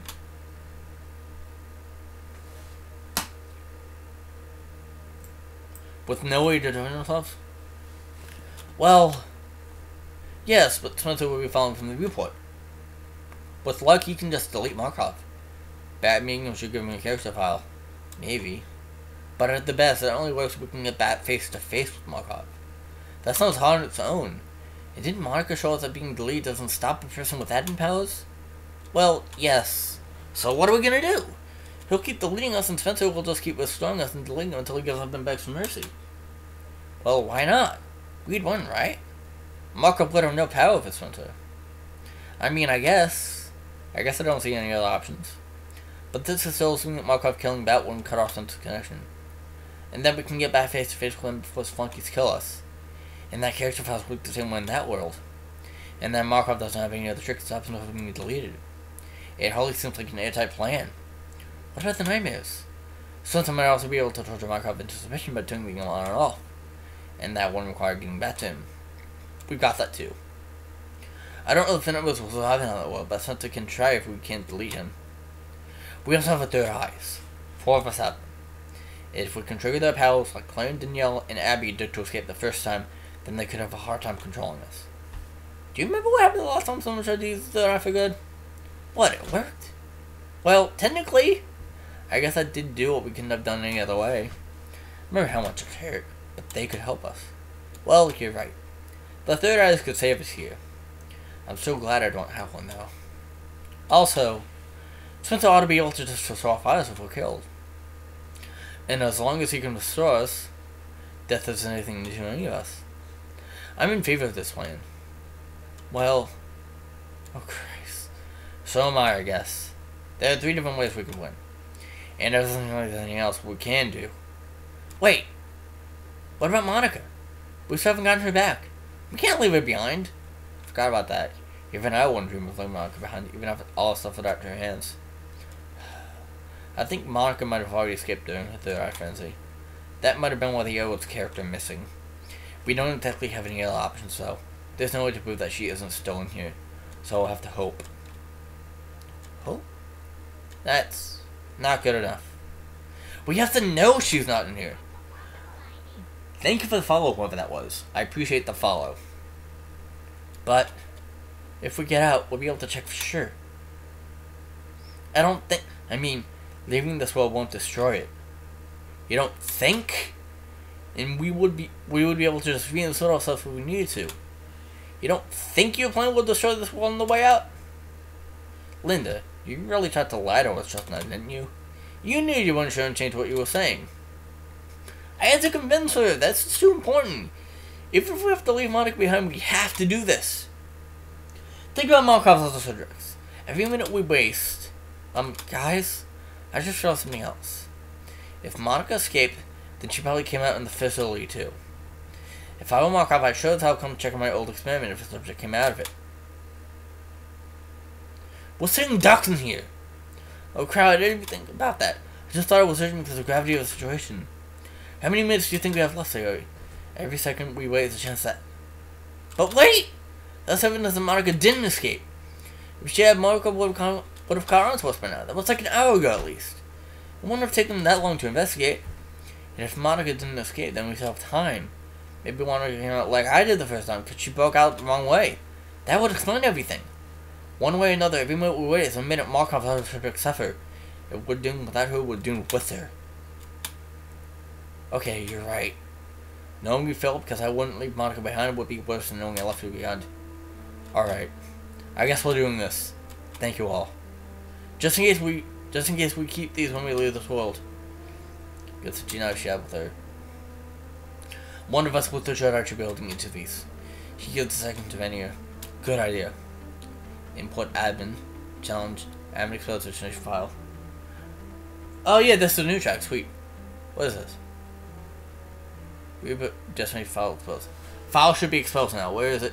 Destination. There it is. JL's Doki Doki Literature Club. Okay. Censor. I need you to wait until we leave. And then turn off the game, change the text in the file to just slash and reboot the game. Are you ready? Yes. Okay, wait until they leave. Wait until all of them leave.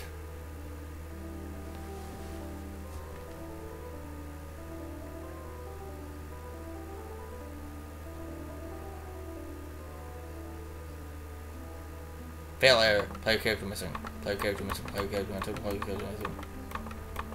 Okay, that's just gonna go on until... Okay, destination. But, just change it to a slash. That singular slash.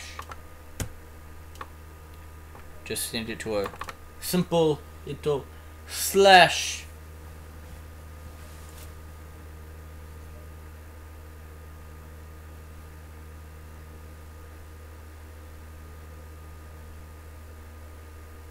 Hello?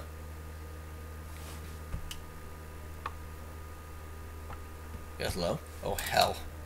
Go back to hell. The shudder. I remember being Daniel, even the walls in this place were haunted. The look of memories of agony, torture, cruelty. I'm shaking uncontrollably. I didn't keep my powers! I didn't keep mine either! I didn't really expect them to, but now that they say it. You're telling me we can't even contact Spencer because neither of you can give him a menu? For pity's sake, I thought we'd at least be able to communicate with him. Oh hell, if our plan to get him to delete Markov doesn't work, we'll be condemned to a fate far worse than death. Hold on, our plan's still alive. We just need to find Markov. Linda? Right here? What if you know where he'd be? How can we get him without running into anyone else? Yes. If nothing's changed, I know where his office is. Okay, there's hope. This could end so much worse than us dying, though. If Markov recaptures us. Even suicide's no escape. He can bring us back. Yuri, please, don't force me to imagine it. Let's get this over with, before we make any more noise. Oh shit. They retextured school to make it seem black and white. Make it look like it's a facility. So listening for seconds, not hearing your footsteps, we head out into the hallway. I feel like I'm in a cathedral evil. I guess I literally am. But we see closed rooms to the side. Those directions must be a door opens behind us. I jerk my head around to see a girl coming out of room 414. And she has a gun. Oh crap, not already! Renier acts quickly, running towards her with a knife in case he can reach her before she shoots him. But he's too far away! but I see a look of panic on the girl's face when she sees him, even though she has plenty of time, like she's concerned between a rock and a hard place. She doesn't stop to shoot him anyway, but curses and runs away from the store open door. The subject comes running after her. It's Libitina? Is that her? Libitina manages to grab the girl by the wrist, stopping her flight and puncture it with a staple. And as soon as she does, she seems to become an unstoppable force, ripping the girl's flesh apart with the staple. I haven't done this in too long. Shit, this ruckus is going to drag the entire cult. Bram, you have to find Marco before the shop. I tried to leave Libitina and follow Linda down the hallway, but suddenly I hit the store. Did that add Libitina? Here, quickly? Yeah, it did. I'm a snoop.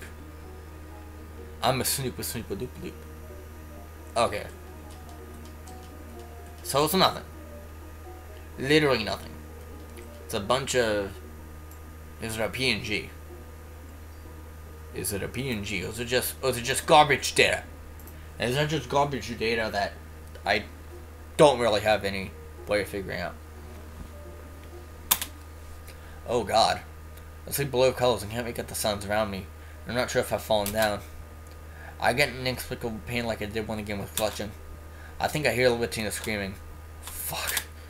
Is she doing her distortion thing? Will I be able to give Markov a character file or something like this? I don't think I know if he showed up. I feel inside everything goes normal again. I'm staying in the character files because blah blah blah reason. I find myself on the ground. Getting up, I glance behind me and notice Libitina is passed out on the floor.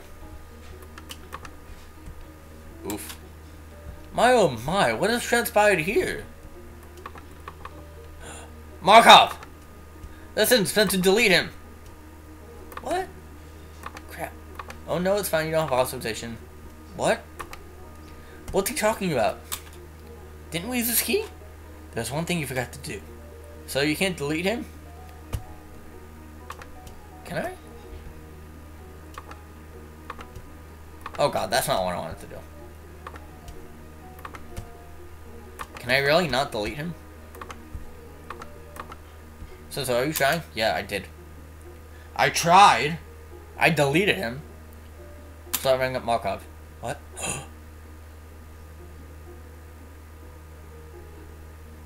He just vaporized everyone out of existence. He just did the Thanos snap and just Thanos snapped everyone. Did you just leave him with one command? Oh. It missed you because now that you're bound to Spencer's viewport, you don't have a character file. No matter. Half a dozen other cultists are coming in at the other end of the hallway. I'm helpless here, but there's one person who might not be. I turned around towards where Libitina fell. Daniel, what do you think you... I know Markov stopped her before, but maybe that was because she was too far away to be fully affected. It's the only hope I have. I have to trick him about my plan. If I can't stop you, I'll deprive you of your most valuable subject. You know I can just restore her, right? Not if I was severe her trap the gland. I have to make him fear for a second that I know something about the god eye. He doesn't. It works. Markov starts throwing towards us, unable to delete me and unwilling to risk deleting Libitina. I'll position myself between Markov and Libitina so he can't see exactly what I'm doing. I pick up the staple Libitina uses it, put it with my fingers, and use a hand to stab my own with it. Tell me this counts. It hurts and it feels good, but it doesn't do anything. It must have counted as me cutting myself. Okay, second resort! I give Libitina a cut with the staple. Please! It works. Her eyes light up again and I give her the staple. Come on! Libitina seems to be back in the game immediately. She stabs my arm with the staple and with her eye open again. This time Marco's too close for his own good. He realizes how I've tricked him, but too late.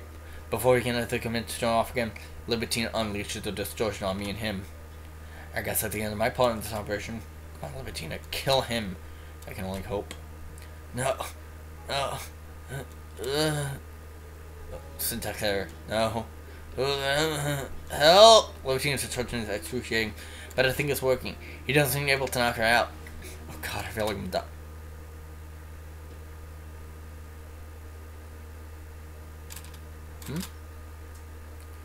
Found myself looking into a messed up boiler with Monica and Sarah Brooke stuff. What happened to the world? I don't see Markham around or hearing cultists coming. I look behind me. The hole is still down the other side. Libitina's on the ground next to me. Miraculously, she seems to have calmed down. But she looks like she's about to vomit. Huh. Some of the cut Libertine gave me is gone. I wonder if she deleted both me and Markov, but due to my special nature as a Reborn character, I got automatically restored like I did after Monica was still there. Libertine suddenly coughs up a bit of blood. No! I didn't... She coughs up some more. No! We need help! Sensei, can you do anything now? Please try to restore everyone else. I don't think I can.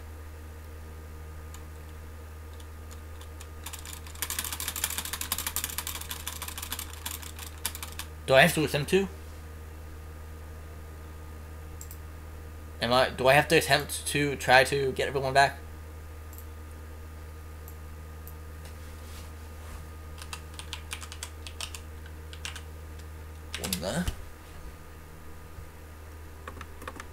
Not doing anything?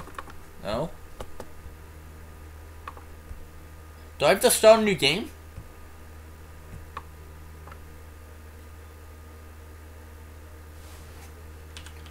Sayori...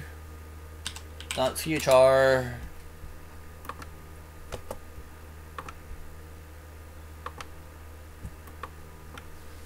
Yuri.chr...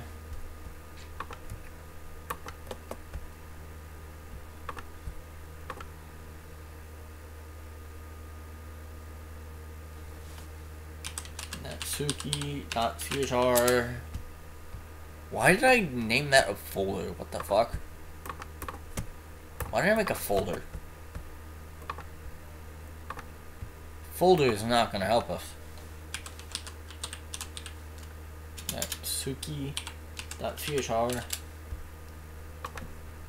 And I think the last one that we need is Renu.chr. Again with the folder shit.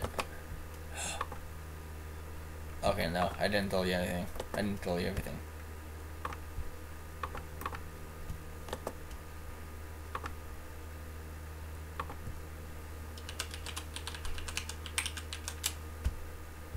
Oh my god, Renu.chr.txt. I don't want that.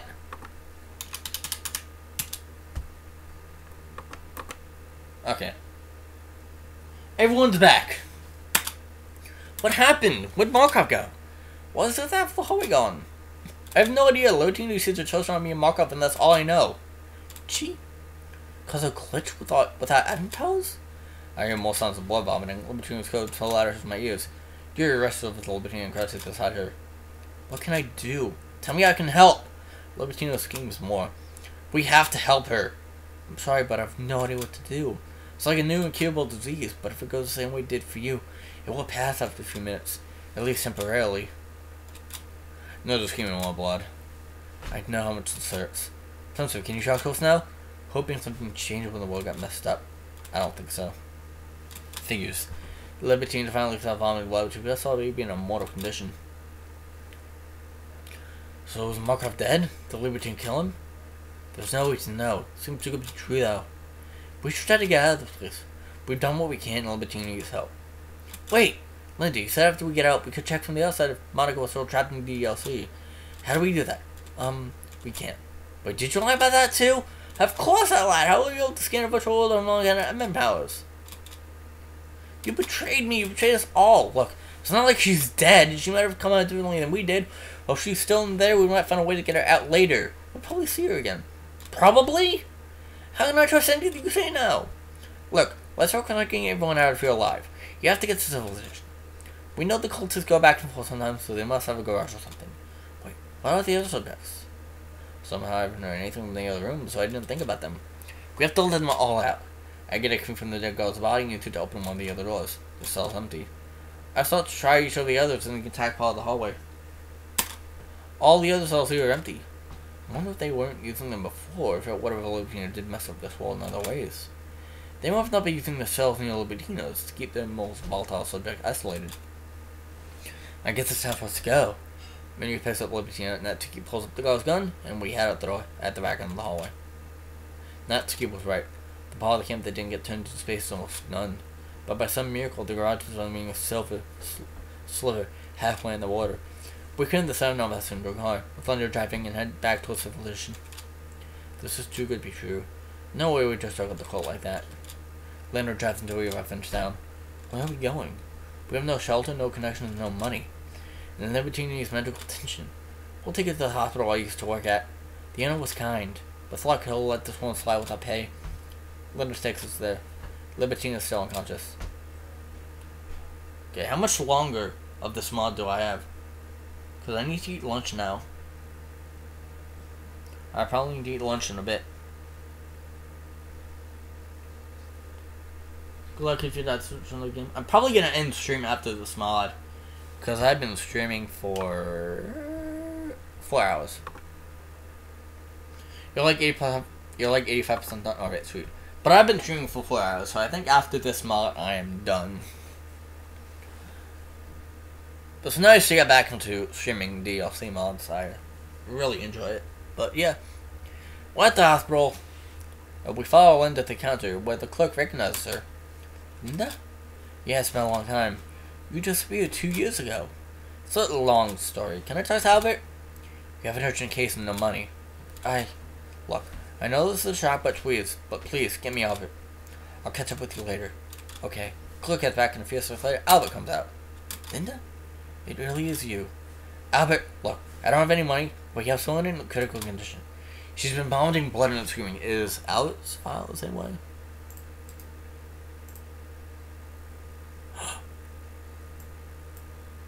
Ooh.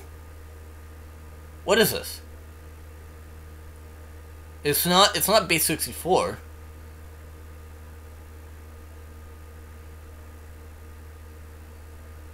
This isn't base 64. So what is it? Oh, the character will decode it later. Okay, sweet. So it's not something that I have to decode. It's something that will happen later. Okay, sweet. So, question about Libertina's file. Quickly.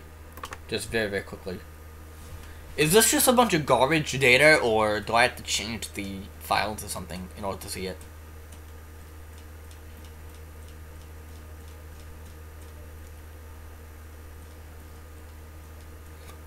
This is a bunch of garbage data. It's an image? Ooh. I'm not gonna change it right now, I'm gonna change it later. But, good to know that it is an image file. Is Venue the same way? Nope. All of those files have nothing in them. And that is time for me to get to my thing. Monica's still alive though, which is cool. Alright. That's a PNG. Alright, I will be right back. And then we will finish this mod. So B. Be right back. I will be right back. I just need to eat. Actually, let's go like that. Alright. See you guys in a bit.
Alright. Let's finish this shit. Let's finish this.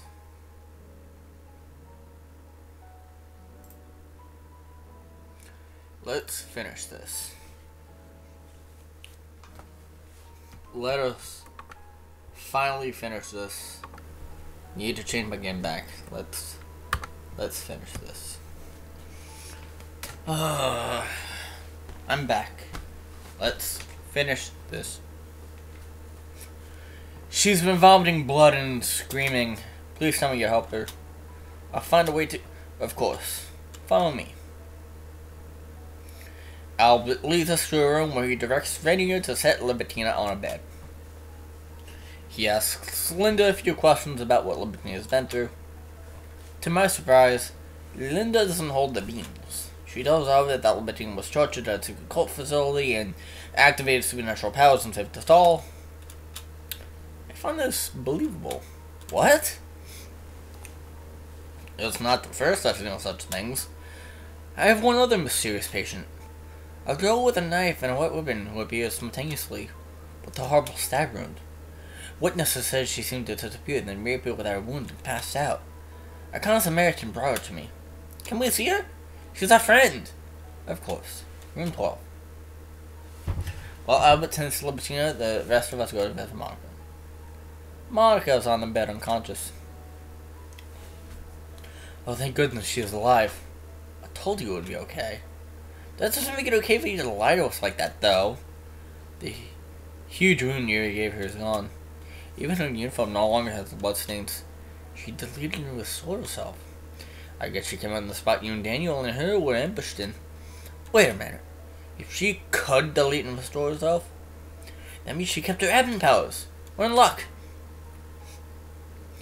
When she wakes up, she can probably help us figure out what we need to do now. Well... I guess Monica can't talk yet. We might as well go back. How did it go? Glad to see you alive. Thanks, Albert. How long do you think it'll be before you wake up? No idea.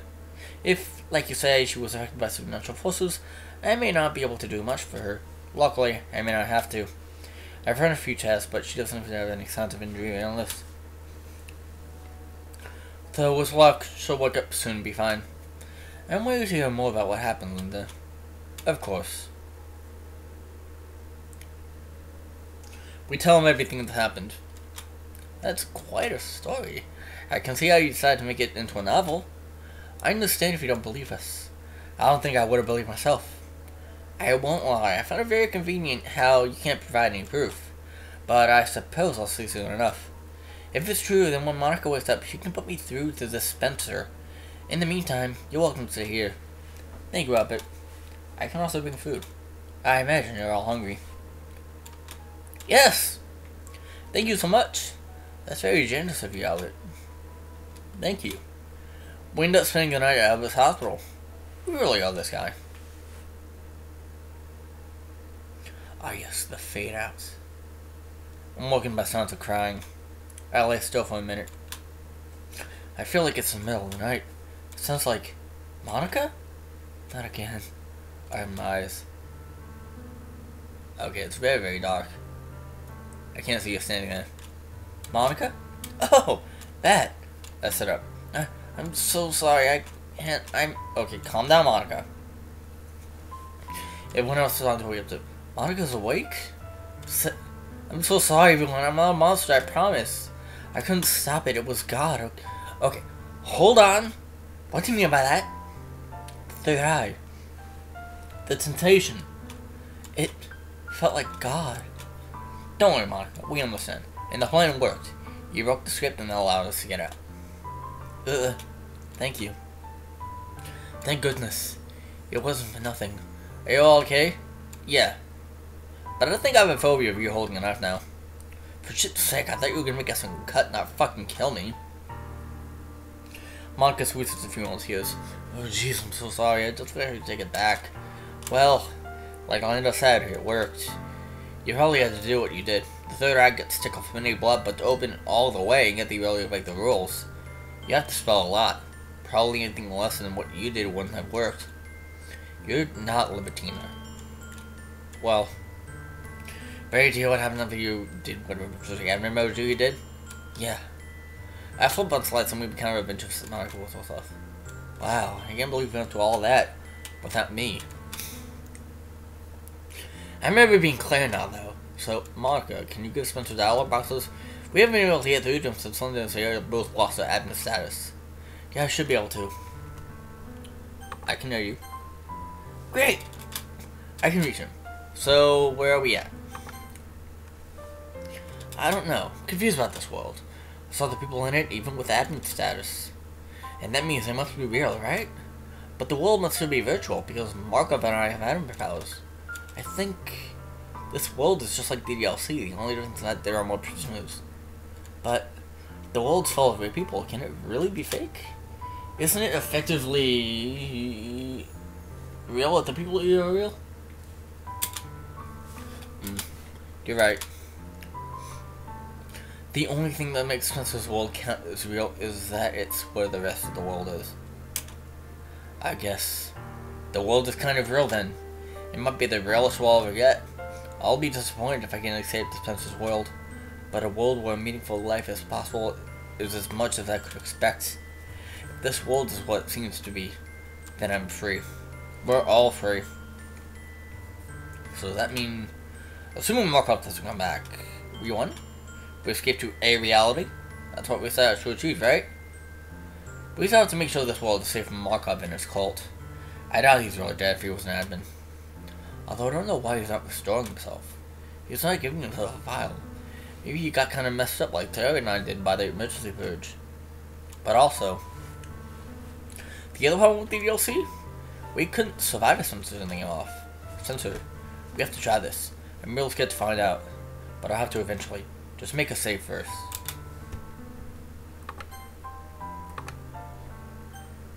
Okay. Wait. Do I have to reset? New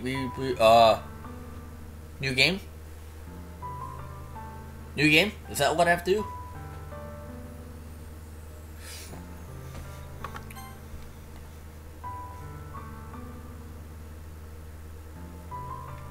Not new game, just close and restart? Okay. So let's... So I saved. I made a save. I...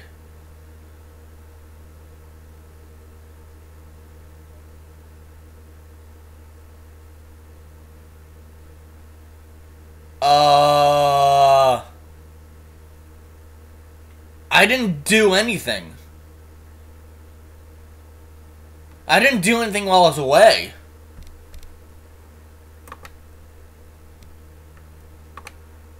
Okay. I can still get to it. Okay.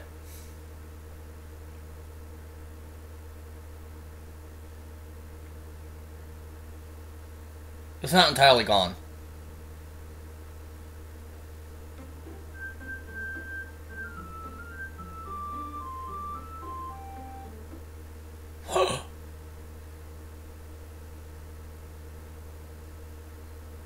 Oh,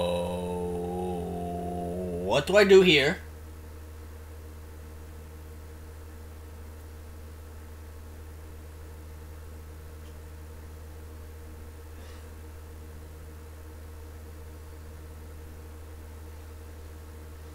Do I load back? Do I load back into the save?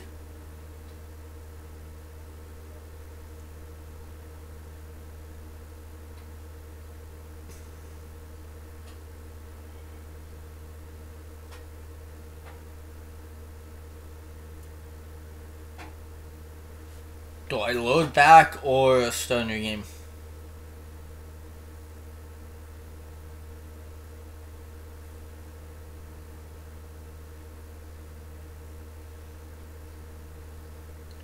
Well, might as well try loading a save.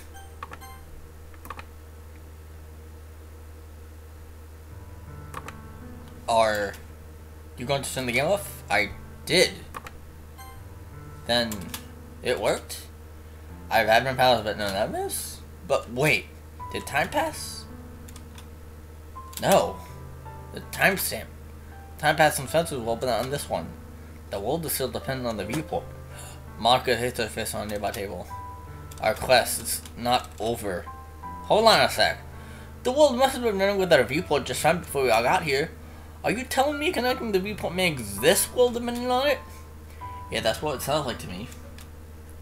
Then we just drag everyone else in this world into our problem? I think so, but I wouldn't find a way to fix it. Wait. This change was supposed to change the viewport destination, right?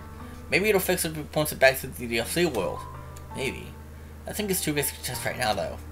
It's once I couldn't connect back here, everyone in this world will be dead. Frozen forever. You can't test it.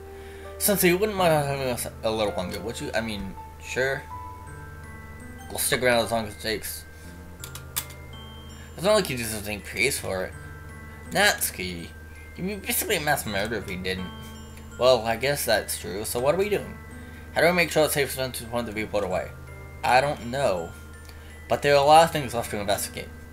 I should go to the place where Libertina broke everything. It sounds like there might be clues there. Markov also probably knows more if he's still alive. Assuming he is, if it's possible, we should try to interrogate him. But for the time being, we should wait for Libertina to wake up before we do anything. She might be able to tell us more. We head over to Libertina's room. I flip the lights. She looks fine externally. She vomited quite a lot of blood. She's definitely not fine on the inside. Yeah. Hold on. We might have need to fix this. Sensei, have you checked the leading with strong Libertina?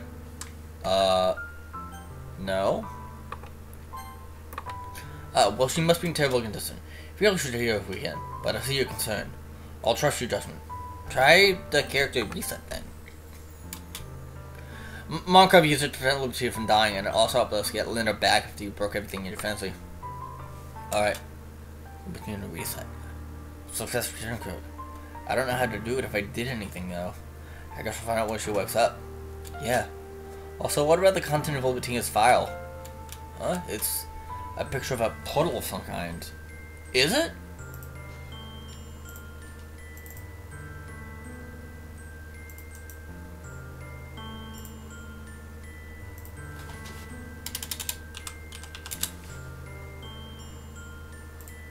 PNG file. Oh yeah. It is. Some weird portal thing.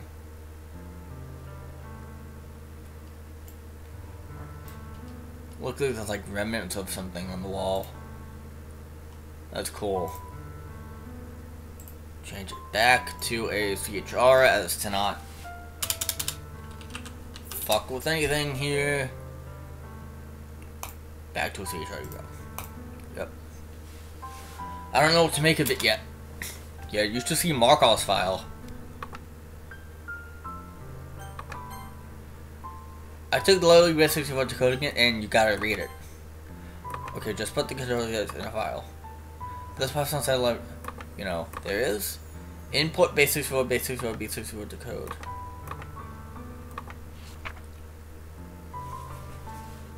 What's the man without knowing the rich of the future? Hot, compliance valve says basement in the best street after it's passed. He did nothing when he willingly returned the decision. I want to think it wasn't arbitrary. But the surely this means he didn't take the opportunity. Alright. Sweet. Do the odds hate me? Probably, but what for? One day I will end this balance. I will free myself and everyone else from that aftertaste. The rich room with the future awaits us. The aftertaste is the only thing that's kept me alive. What would I have done without you? But it cannot last forever.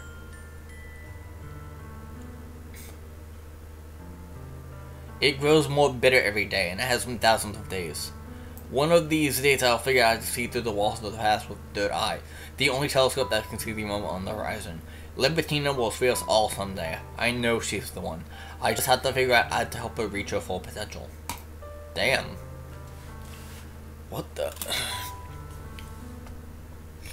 The beginning is a quote from the Have a Nice Weekend file. Linda, did we ever ask you what the Have a Nice Weekend file? No. Don't remember thinking about that one. Not sure how I got there. So did Markov write this? Sounds believable. Was he really from gods? He may just be using it metaphorically. Okay, now I really want to know what the bittersweet updates of the past is. I bet it's the time before we started this. I read over the message again. I guess it could be. Libertina stirs as if beginning to wake up. The rest of us fall silent. She does open her eyes. Libertina, are you okay? Libertina sits up. What? What happened? Your speech is barely audible. You saved us all. After you passed out, we got you to the hospital. Thank you all so much. I lived in that hellhole for as long as I can remember.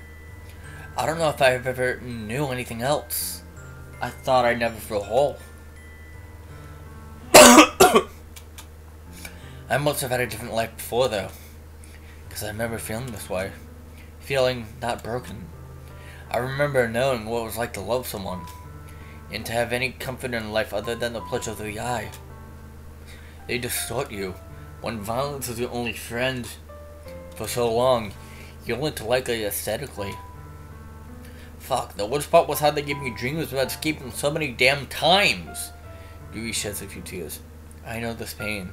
They did that to me too. Yuri gets Libertina a brief hug.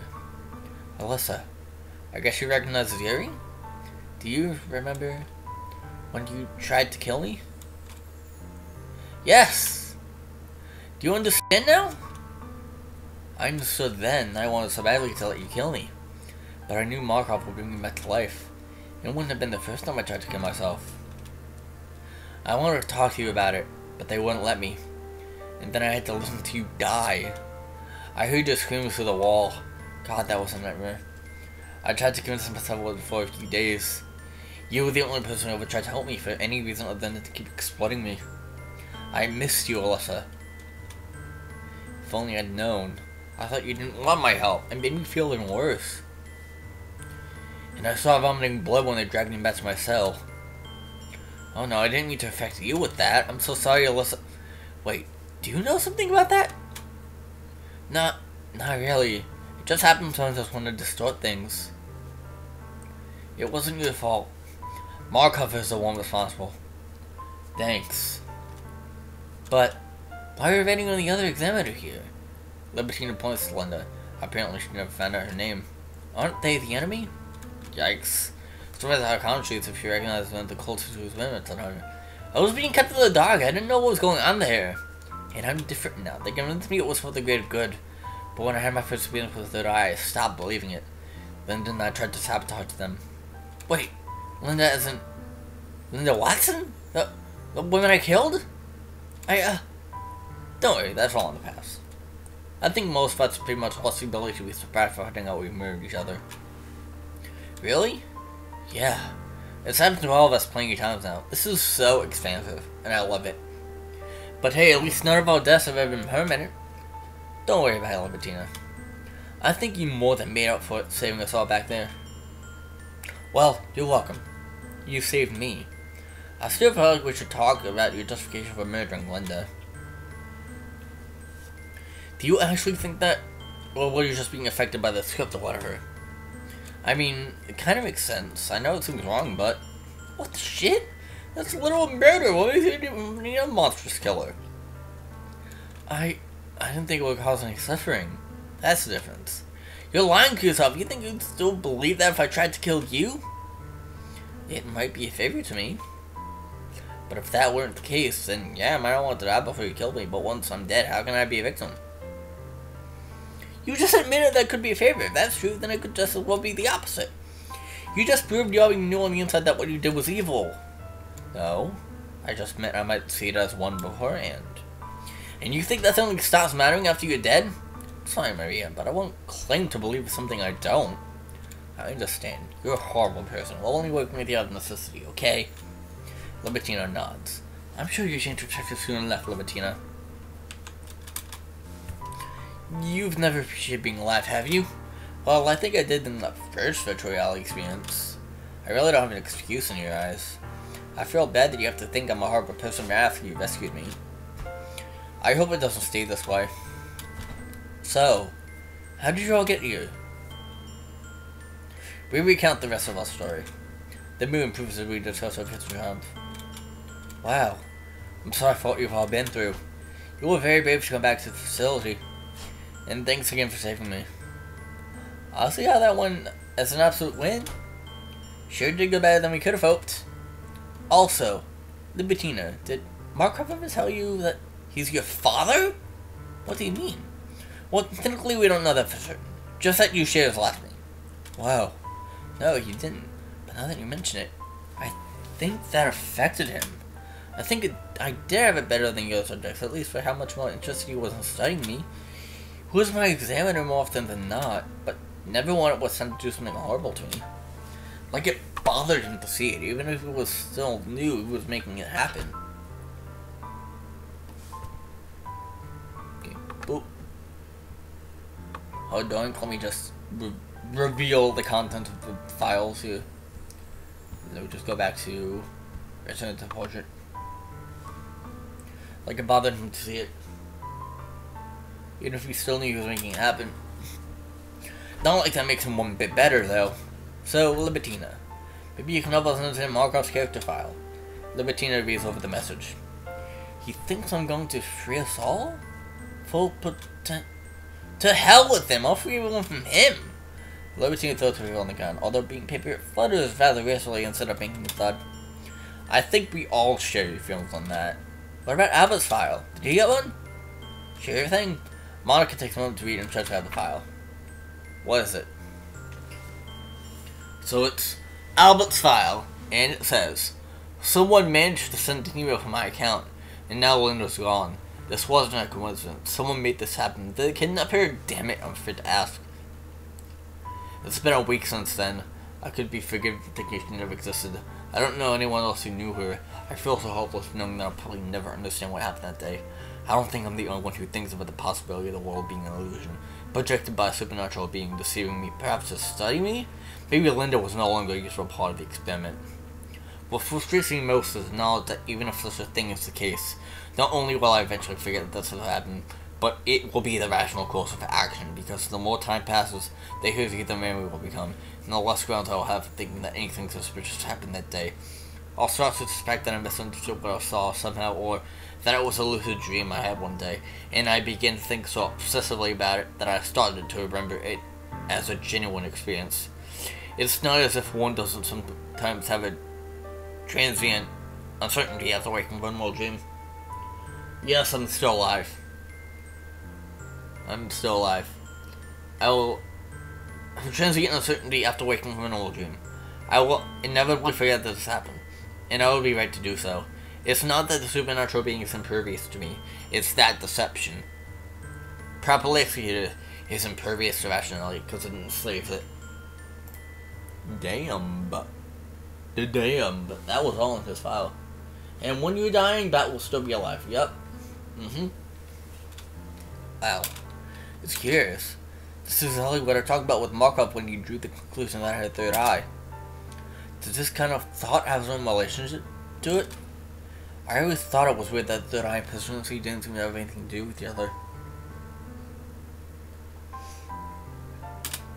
And this kind of thought is basically touching on game awareness. It'd make a lot of sense that it turns out to be related somehow after all. I agree.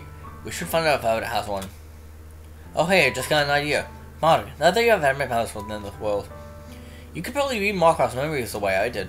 That's gotta be our best lead. Sounds good. How do I do that? You need to retrieve a reference to his character object without destroying him, and then iterate over dot memories using a generator to stop after each block into control. Okay, I got it. Here we go. Let's see it. Input graveyard. Markov graveyard. Get character Markov. Seconds pass. Monica still is a statue. More seconds pass. Almost seconds pass. Yeah, she doesn't move up. Crap, she frozen, isn't she? Are you serious? That could happen and you didn't tell us? No, I had no way to see it's coming though. Something should have frozen her. But what are we gonna do about it when no one else has having powers? I don't know, okay? Just give us time. Eventually Monica will lose. If I know what to unfuse myself, well, I'll think of something. But it doesn't even matter what you think of, if only Monica can do it. There we go. Thanks for the help, Claire. Christ, that hurt. I get how it feels now. My apologies for doing that to you, Abigail, for so long. Actually, my condolences, because it wasn't actually my doing on any of you. But I still have a mission, and you, Santo, are not able to stop me.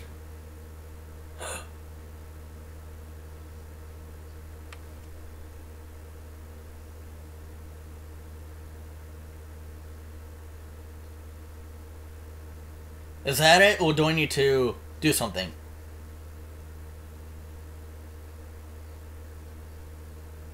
Do I need to open the game again, or is that it? That's the end of part 2. That is? Oh my god. Okay, that's another big cliffhanger. That is another big cliffhanger. I love part 2. I love part 2. It was pretty cool. It was awesome. It had all the same features of part 1's, like messing around with the character files and stuff. It added a new flair to it, which I thoroughly enjoyed and I thoroughly loved. Sorry for all of the weird technical issues that were happening at the beginning of it, but we managed to get through it. And we managed to finish part 2. So, yeah. How long have I been streaming for? Almost 5 hours. Holy shit. I think I'm gonna end the stream here.